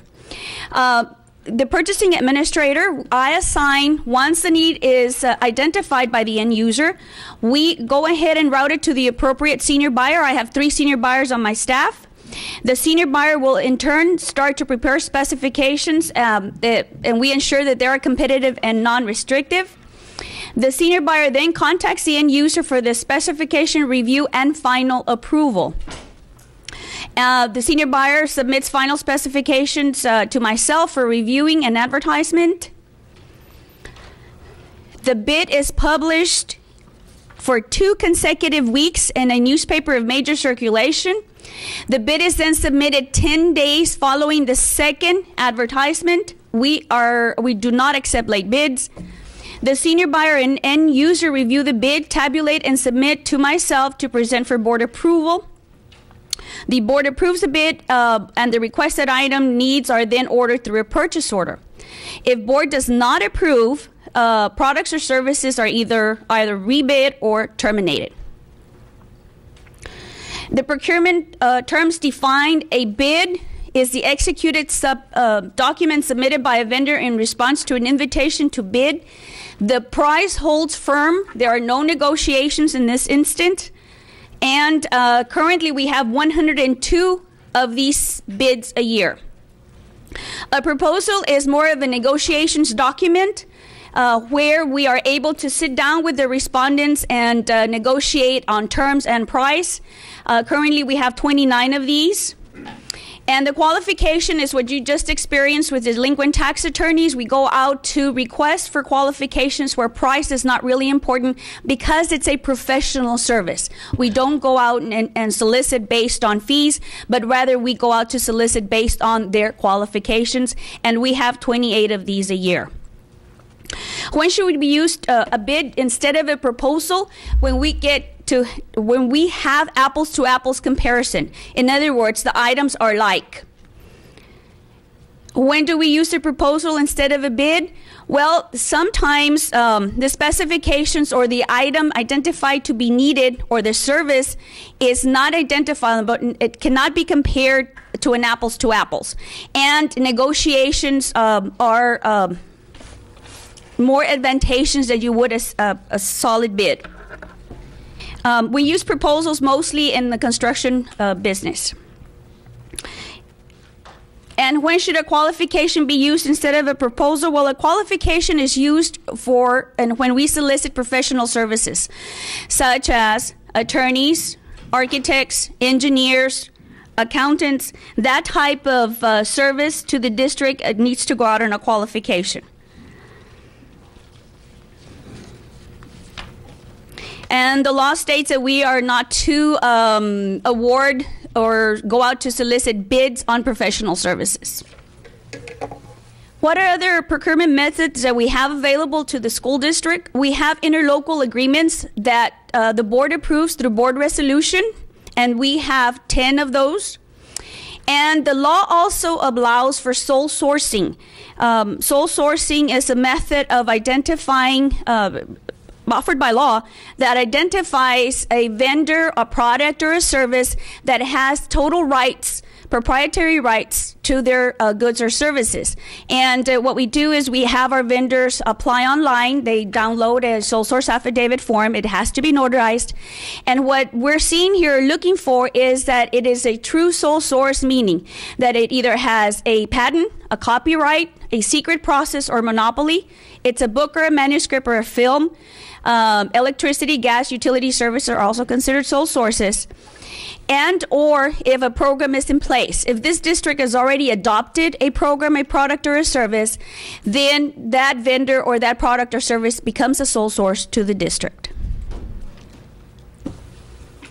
What are the bid types? Some of the bid types used by this district, what we call line item bid. A charter bus bid would be a line item bid. We have line item with percentage discount. That would be an instructional bid. An example of an all or none or cluster. All or none or cluster is important because we want to keep the same vendor to give us all the components. So under this, we have office equipment. And again, these are examples. We have a lot more than these. Office equipment and roofing. Office equipment because I want the same vendor that provides me the typewriter, that can provide me the cartridge, that can provide me, and it's all of the same type. And what we call catalog bids. Science supplies is a good example of a catalog bid, being that science in itself, like technology, is constantly changing. It's impossible for us to identify every single item that it needs to be supplied to the science department or the science area, so we make it a catalog and would be percentage discount. This concludes, I've gone through it real quick. I do request or would like to request that maybe if we want to go into greater detail and have more of a back and forth conversation regarding the procurement process, that we put up a workshop for the board. We'll be more than happy to do that at a greater space and dedicate it the time that it needs. And I would like to bring examples of the types of bids and go through all that process. Dr. Montoya, we can schedule one for the board again, just to refresh your procurement process course again. Once again, I think some of the my colleagues didn't make it. Maybe we can all. What would it take, like a half day, you think, or a day workshop? It was like about 3 hours. We could do as long as you would like. To really, really go into the procurement process, it would take a while. 3 hours. Yeah. So we'll Why get don't we back. schedule a half a day, Ms. Pena, Yeah. and we'll get back to the board on. Yes, sir. Yes, sir. Real quick on that. When was the last time that we had that? How long ago was it? Excuse me? Last year in the summer, We did it in the summer. Yes. And has there been a drastic change? No. We just went up in November to get updates on this last legislature. There's no big changes to the law. So then, how long would it take you to present those small changes?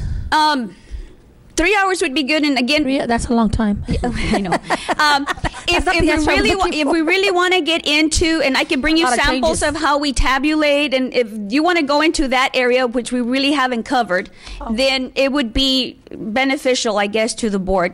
I guess the understanding of the behind the scenes. Yeah, there you go. Yeah.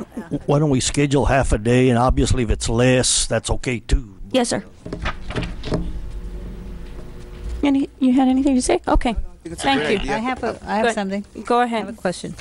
On this handout here, Dr. Montoya or Ms. Peña, whoever can answer. Letter Q. I don't know, I'm sorry, question. Okay, the last page, I'm sorry. Can I read the question? Yes. Okay. What causes the appearance that the same vendor is awarded every year? And I see here that the Texas education law states the district shall consider the following criteria. However, how would we find out, or administration find out, how other businesses or new vendors would not provide the same qualities of services or good services if we, keep awarding the bid to the same vendors year after year? Rosie, go ahead. Ms. Longoria, in that workshop that we're going to provide to the board, I'll be able to give you certain examples of how this appears. You're absolutely right. We do have new vendors to the district, but keep in mind that when we rank them or when we tabulate them, they have to meet the 8 points that are listed.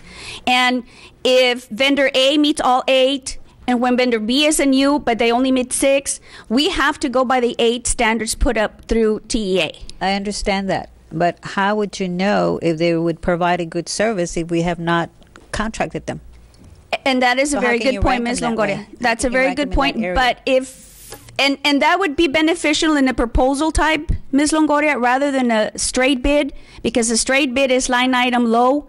So a proposal, we would have a little bit of more advantage to negotiate and sit down with these new vendors. But again, I want to emphasize that at the workshop, we will give you examples. And one more thing. Yes, ma'am. Well, perhaps this can be explained to the vendors, because I have been approached by vendors, that they've been very discouraged in submitting bids and the appearance. And perhaps, they need to be brought up to speed and explain the differences. Yes, of course, ma'am. And during this vendor fair, we invited all new vendors to the school district. We have a special place at the vendor fair, which I only have like 50 minutes more, where we're giving them training actually on what we need to look for as a district and the services that they need to provide and what they need to do to become a member. In other words, a vendor to the district. We're providing training today. I guess, if I may, Mrs. Perez, go ahead. I guess what I see, Mrs. Longoria's point, that you have to rate them on all 8 points. But on number 5, the vendor's past relationship with the district, well, the new vendor won't have that relationship, so it appears to be a little bit skewed or unfair, but that's just the way it's done. And if you know someone, you're comfortable with them, they're doing well at the same price, same quality, same everything, it's always easier to go with something you know than something you have yet to know. And we have ventured out to look for other vendors and bring in their services. And sometimes when we do, it doesn't really work out to the best interest of the district. Well, this is why I say she's right. We should get this and literally have them look at the points that you're looking at. And physically, because a lot of them, they're not aware of it. And point well taken. And a lot of them, if I may, might disqualify themselves because they know they don't have those 8 points coming into a bid. Yeah. So they may just go ahead and remove themselves and say, well, we don't qualify. Will they ever qualify? Who knows? But at least they know what the 8 points are. Yes. Okay. With all that, Dr. Montoya, I'd like for you to know that I was going to bring it up to your attention and the staff, the CFO, but Ms. Peña, I don't know if some of you know, but Houston ISD had a major problem in their purchasing department. And, I mean, I'd like to let you know that as per last meeting that we have with the forensic, they commended our department, the purchasing department and the administrator, because we were following the protocol and the procedures. But if you can explain, I don't know, have you heard about, I'm sure you've heard about the Houston ISD. Yes, Mr. Garcia forwarded me a copy, and so did our internal auditor, Margarita. I read the whole citing or the whole audit, and I don't know if it would be beneficial for board members to get copies of them. I'd like for Yes. They were in dire needs of revamping the whole department to the point that they did not have a single bid. All their purchasing was done through a proposal, which is very dangerous to do. You have some areas that can be proposals, but then you have those areas that is an apple-to-apple comparison. You absolutely need a sealed bid. And that's just one of many of the findings that Houston ISD had. And I believe their director's gone now. Yes, the ma'am. board took took it very much at heart, and they terminated them immediately. But congratulations and thank you. And Thank we'll you, get that going for all of us to a refresher course. And then if we have any other questions, then maybe we can prepare for that day of the event. Yes, ma'am. Thank you. Now we go along to item number 5, review of students' projections for 2012-2013 school year. Again, Madam Chair, members of the board, you have several weeks ago received a preliminary piece of information. The bottom line for this presentation briefly is that we're preparing to open the STAMP program and we're preparing to open Breeden, and so we're looking at some rezoning issues that the district always does whenever new facilities or new programs are open. So we're planning and we're going to briefly share some information. Mr. Vasquez, Ben, if you come up. Madam Chairman, Dr. Montoya, board members, Mr. Estrada is ready to do a presentation to you all as to one of the changes we are proposing for the district for 12-13. A little louder. Closer to the I'm mic, sorry. please. These are some of the zone changes that we propose for 12-13. They've been looked over by the superintendent and the cabinet, and at this time, Mr. Estrada will go over them. Madam Chair, Dr. Montoya, board members, ladies and gentlemen, these are the changes for the upcoming school year for the 2013, and we'll start with the elementary zones, 2012-2013. As Mr. Vasquez mentioned, we will be opening Breeden. What you see in front of you right now is a snapshot of the center of town, basically showing the area that will be affected for the elementaries. Raul, if you'll follow me. Starting here with 43, that is Burns Elementary, going down, Paredes Elementary, going up, Campus 52 is Gallegos, and then shooting down here to 56, that's going to be Hudson. This is the way the zones look like right now. This is what we propose they will look like next year. And again, going from left to right, we have Burns Elementary here at number 22, the area in purple. Paredes Elementary, number 40, the area in green. Gallegos Elementary, number 31, the area in orange. We have Breeden Elementary, which is right here, the area in blue, encompassing this area, and then, of course, Campus 35, which is Hudson Elementary, encompassing this area right in here. I have a question. Breeden Elementary is going to be between Gallegos and Hudson, isn't it? Off of Dana Road? Yes, right in this particular area. Can you point that out right? Yes. It's Are you right there at the Clear on yours. Can you see on it? your, at all. Right there? Roll. Right there, the B, So you're you'll gonna be references BR okay. there. Okay, I got it. Thanks. So, I'm trying to, can we get that on a CD to us so we can look at it and, you Yes, know? absolutely. This is basically just a preliminary to show you what we're planning on doing. We'll have a more detailed presentation, Dr. Montoya, I believe in February. Yes, but we'll go ahead and share the stuff up front after this meeting so that they have Yes, that. absolutely. The population within the radius of Dana and Paredes behind on Gallegos, what is it, like about 3,000 people? This area, 3,000 right residential in area? here? Uh-huh. You- Do you yeah, got to count approximately. more or less approximately? Yeah, that's just within about Cameron 3,000. Park, and that's within the area right behind Rag Daddy's, and then the other subdivision to the right. total area? Wow. Oh, well, that's- just within that radius of Hudson, it's probably over 3,000, isn't it? Residential homes?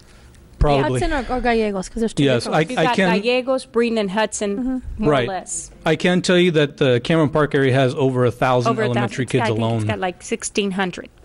If then I you have the other little areas on the right. Right. If I may, what is the enrollment? What do you anticipate the enrollment will be for Breeden come the fall? Right now, we have very soft numbers, and simply because we were working with PEAMS numbers, right now we're estimating somewhere between 7 and 750. And that will alleviate from Hudson. It will alleviate Hudson, parts of Paredes, a small part of Paredes, and Gallegos. You know, I'd like to share this. I think we really need to emphasize on Hudson. There's been a major concern there because of the traffic due to some type of emergency. If the traffic is rough there, it can be a disaster. So we can really focus. Let me go back and show you the zones the way they looked before. This is how they look like now. If you look at the area in yellow, down there, number 88 and 92, that's the Hudson area. And you can see the orange right above, that's Gallegos, and then there's that small portion of Paredes Elementary. And when you go to the new zone, you'll notice that yellow area is gone. It's got quite a bit gone. Okay. Even though the other didn't look orange to me, but yes, I. Basically, the boundary between the two will be Ruben Torres. Okay, there you go. That's what I was looking for. That will be the boundary. 802. The division? Yes. Yes, the division line. South of and north of, Because right? originally Hudson was developed, when the land was there, was because of the development that was going to be just within the coffee port and Ruben Torres to the south side. Right, right. Southeast. And as you can see, in the area in blue, when this particular zoning map was created, that's the only area they had available. I've already contacted our mapping person up in Kerrville that he needs to add all of the other areas up north. Okay. And that's why when you look at the zone and actually look at our zoning map, that area is basically broken up into 3 pieces. And simply because as they started building up, the homes started popping up, the streets started getting named, and then all of a sudden we realized, okay, we've got to do something about the zoning in this area. If I may, Okay. Question. what's that yellow right north of Ruben Torres, 802? That little piece? This one right here? Yeah. No. That is the Paseo Plaza. It's an apartment complex right there in the corner, Across from HEB, like across from HEB. they will be still. They are zoned and they'll continue to be zoned too. Correct. Okay. Thank you. That puts it in perspective. Yeah. Go ahead. How many students do you anticipate transferring from Paredes and Burns? Transfers or rezoning? Rezoning, I'm sorry. we're hoping that once the zone goes into effect, we will bring Burns down below 1,000, and we will get Paredes down to anywhere between probably 750, 800, depending. What's the capacity at Burns? The capacity at Burns is 1,100. Hang on. So they have 1,100 without portables. Okay, and the state. Okay, and Would the it be state. possible? Go ahead. To, I don't know, to alleviate more students, because I know you're going to move 100 or rezone 100, by the next year, you're going to have those 100 or more. Again, it burns. When The law be at 700 and above, right? I was going to say, Mr. Estrada, on the state, they have what the number of students for elementary, the number of students per square foot on the buildings.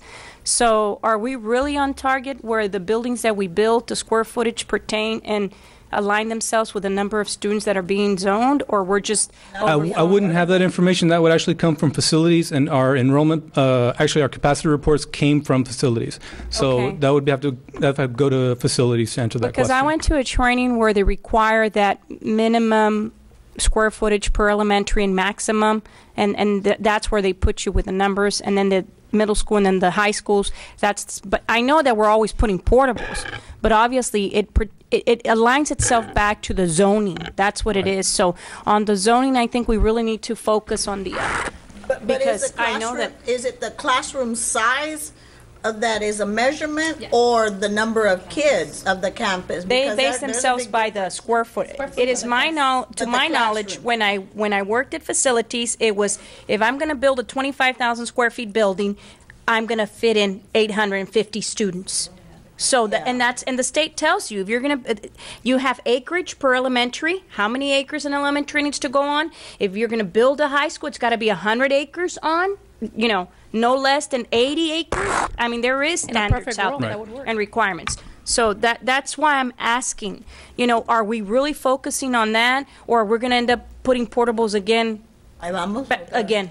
And actually, this is probably the fourth version of the elementaries that you're looking at. And one of the things that was discussed in cabinet when we were looking at the maps, we took a look at the capacity report.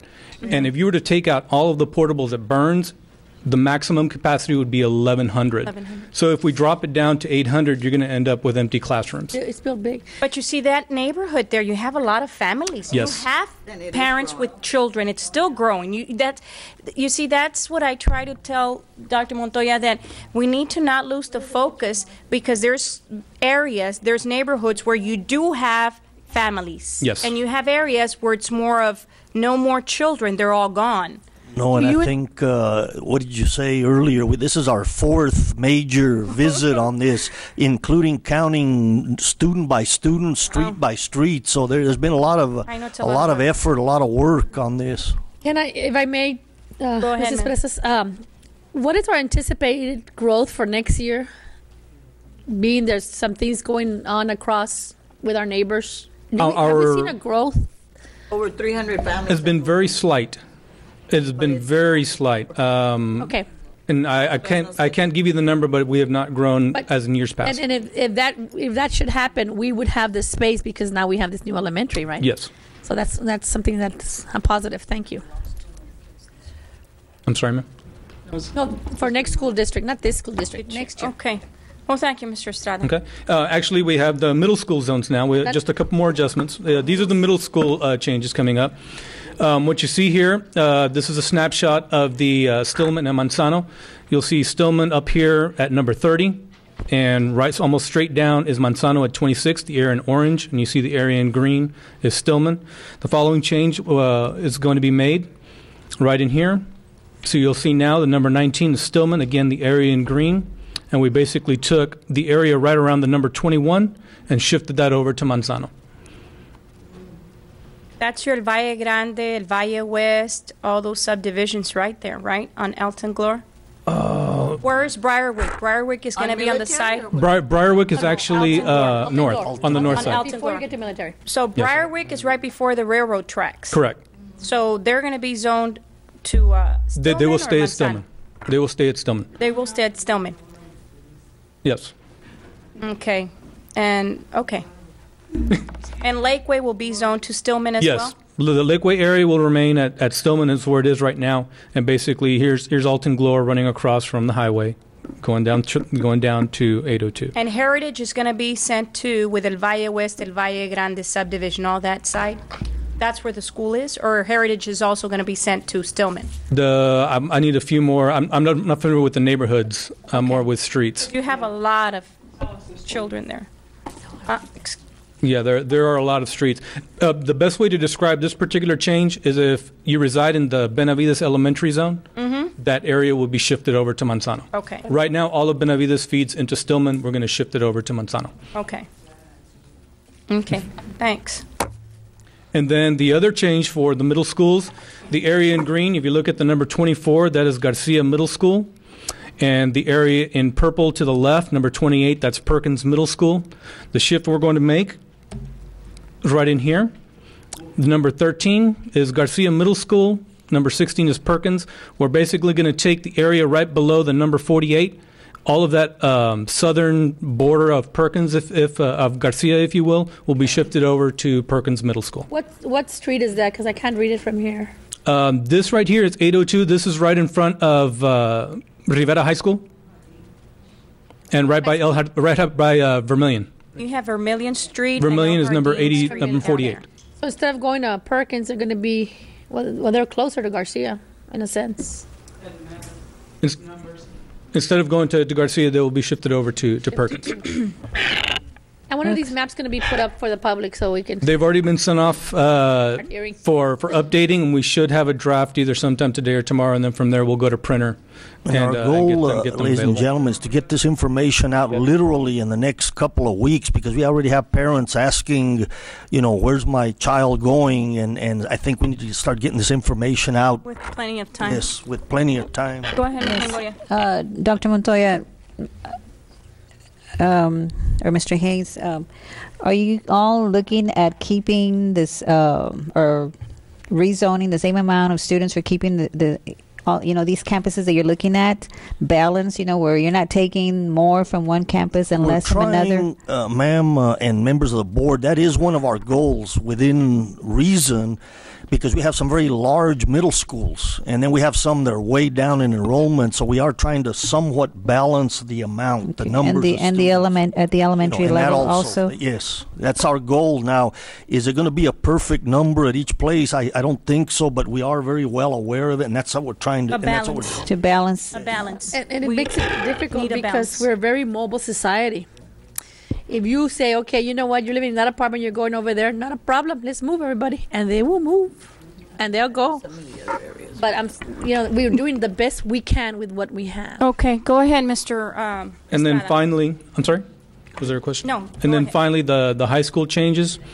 That's the one. These are the ones. This is how the zones look now, and the campuses are labeled. You have Veterans over here at number 7. You have Pace High School here at number 4. Hannah High School here at number 2. And then Porter High School at number 6. I broke it up into 2 chunks for you. Basically, what the Pace zone would look like now is we will shift the new Manzano zone over to Pace, and the area in green. Okay. And the area in Veterans is in purple. Okay. And then the area for Porter is the area in blue. Okay, and you can see Pace up here in the top left-hand corner, and you see Porter down towards the right. Now, just a clarification, we're going to allow the Manzano 8th graders to go to Veterans, because that was the big issue when we opened the stamp program among numerous parents, they be allowed. But after that, everybody below them has to go to Pace so we can balance numbers. So we're letting them know ahead of time to prepare. And I think that's the key. We need to let them know ahead of time it's coming. Mentally prepare yourselves. It's like the child that doesn't like to eat wheat bread, and you just give him a little bit with light wheat, and then you break him in, and he starts loving wheat bread. So, it's just, you got to kind of slowly bring them in until they accept it. And which is why we wanted to present the maps today. These were finalized last week. And what's the division for Porter and Hannah? Do you see that? What's that street? That right there, that's Boca Chica. Okay, that's Boca Chica, and this is South Padre Island Boulevard. Here's Four Corners. Okay. Right there below the 15. And on that works. So it went a little bit back to like it used to be back in the 80s. Yes. Because back in the 80s, in 84, I was still meeting up with some students that were coming from that area. They were being zoned to Porter instead of being zoned to Hannah. Right. Yeah, a lot of my friends came from those areas. Okay, thank you. Okay. 85, that's a long time ago. Yeah, is that... That's it. If there are any other questions? Yeah, let me see. For 4 times, you did pretty good. Hannah? Yes, Hannah? Okay. What changed of How much area did Hannah lose? Because that way, if they ask us, we know. The Hannah zone was not affected. Okay, well, that's good. Well, that's good. That's less telephone calls we're going to get. Thank you. Yeah, Hannah zone Thank was you. not So affected. Tried to save Hannah. It stayed the same. That's all I needed to hear. Okay. Thank you, Ben and Raul. Thank you. Thank you so much. And I'm Thank sorry you, to hear you had to work on it 4 times. Folks, we will be getting this information out shortly to the public, but we wanted you first to receive this information. So. Thanks. Well, I guess we can get the result of the map on a CD. Yes, thank you, Mr. Vasquez. We'll make sure that the superintendent gets the CDs tomorrow. Thank you, sir. Thank you both very much for the presentation. Thank you. And honestly, I'm sorry that it took you guys 4 times to try to get it okayed. But it pays off. It's a, you know. It's good. It's workable. Thank you. Item number 6. Update on stamp budget request, Dr. Montoya? Madam Chair, members of the board, one of the issues that goes along with opening the stamp program, and we have shared a little bit of this before, that we need to find some funding for some unique items that program is going to need. But at this point, I'll turn it over to Mr. Garcia for further information. Thank you, Dr. Montoya. Madam Chair, what I have included under agenda item number 6 for that tab, I've given you I want to use the word, I guess, tentative, but a proposed draft budget. And notice I'm being kind of a little bit elusive on the words that I'm using, because if you notice at the very end, this is the proposed budget, how much money we will need to implement the stamp program. The total winds up being $1.8 million. Remember that when we first started this whole process, we said anywhere from $1 million to $2 million. So this is the amount that's being requested right now, $1.8 million. It's broken down into your different functions. 6,100, which is payroll, that would be either stipends or personnel. Then contracted services, there will be some existing MOUs that would need to be modified, and those that do not exist or couldn't address our needs, they're actually going to be new memorandum of understandings. Then the next section is your 6,300, which is your supplies and materials. 6,400 is your other operating expenses. Those are like fees and dues and things of this sort. And finally, capital outlay. Then if you see the top part, it's broken up individually. ST stands for Science, Engineering, Technology. A is for architecture, and then MP stands for medical technology and medical professions. So it's there. The total is about $1.8 million. Currently, we have $600,000 from startup funds that were set aside for veterans. So we could actually cover $600,000, and then the 1.2 or anything that is negotiated within administration here would need to be coming from fund balance. Are there any questions? Members of the board, any questions on this one? I have one major Yes, question, maybe. Do we have any idea if any revenues would be coming in to help offset some of this cost? I'm just asking. Not that I don't know, but have we thought about revenues?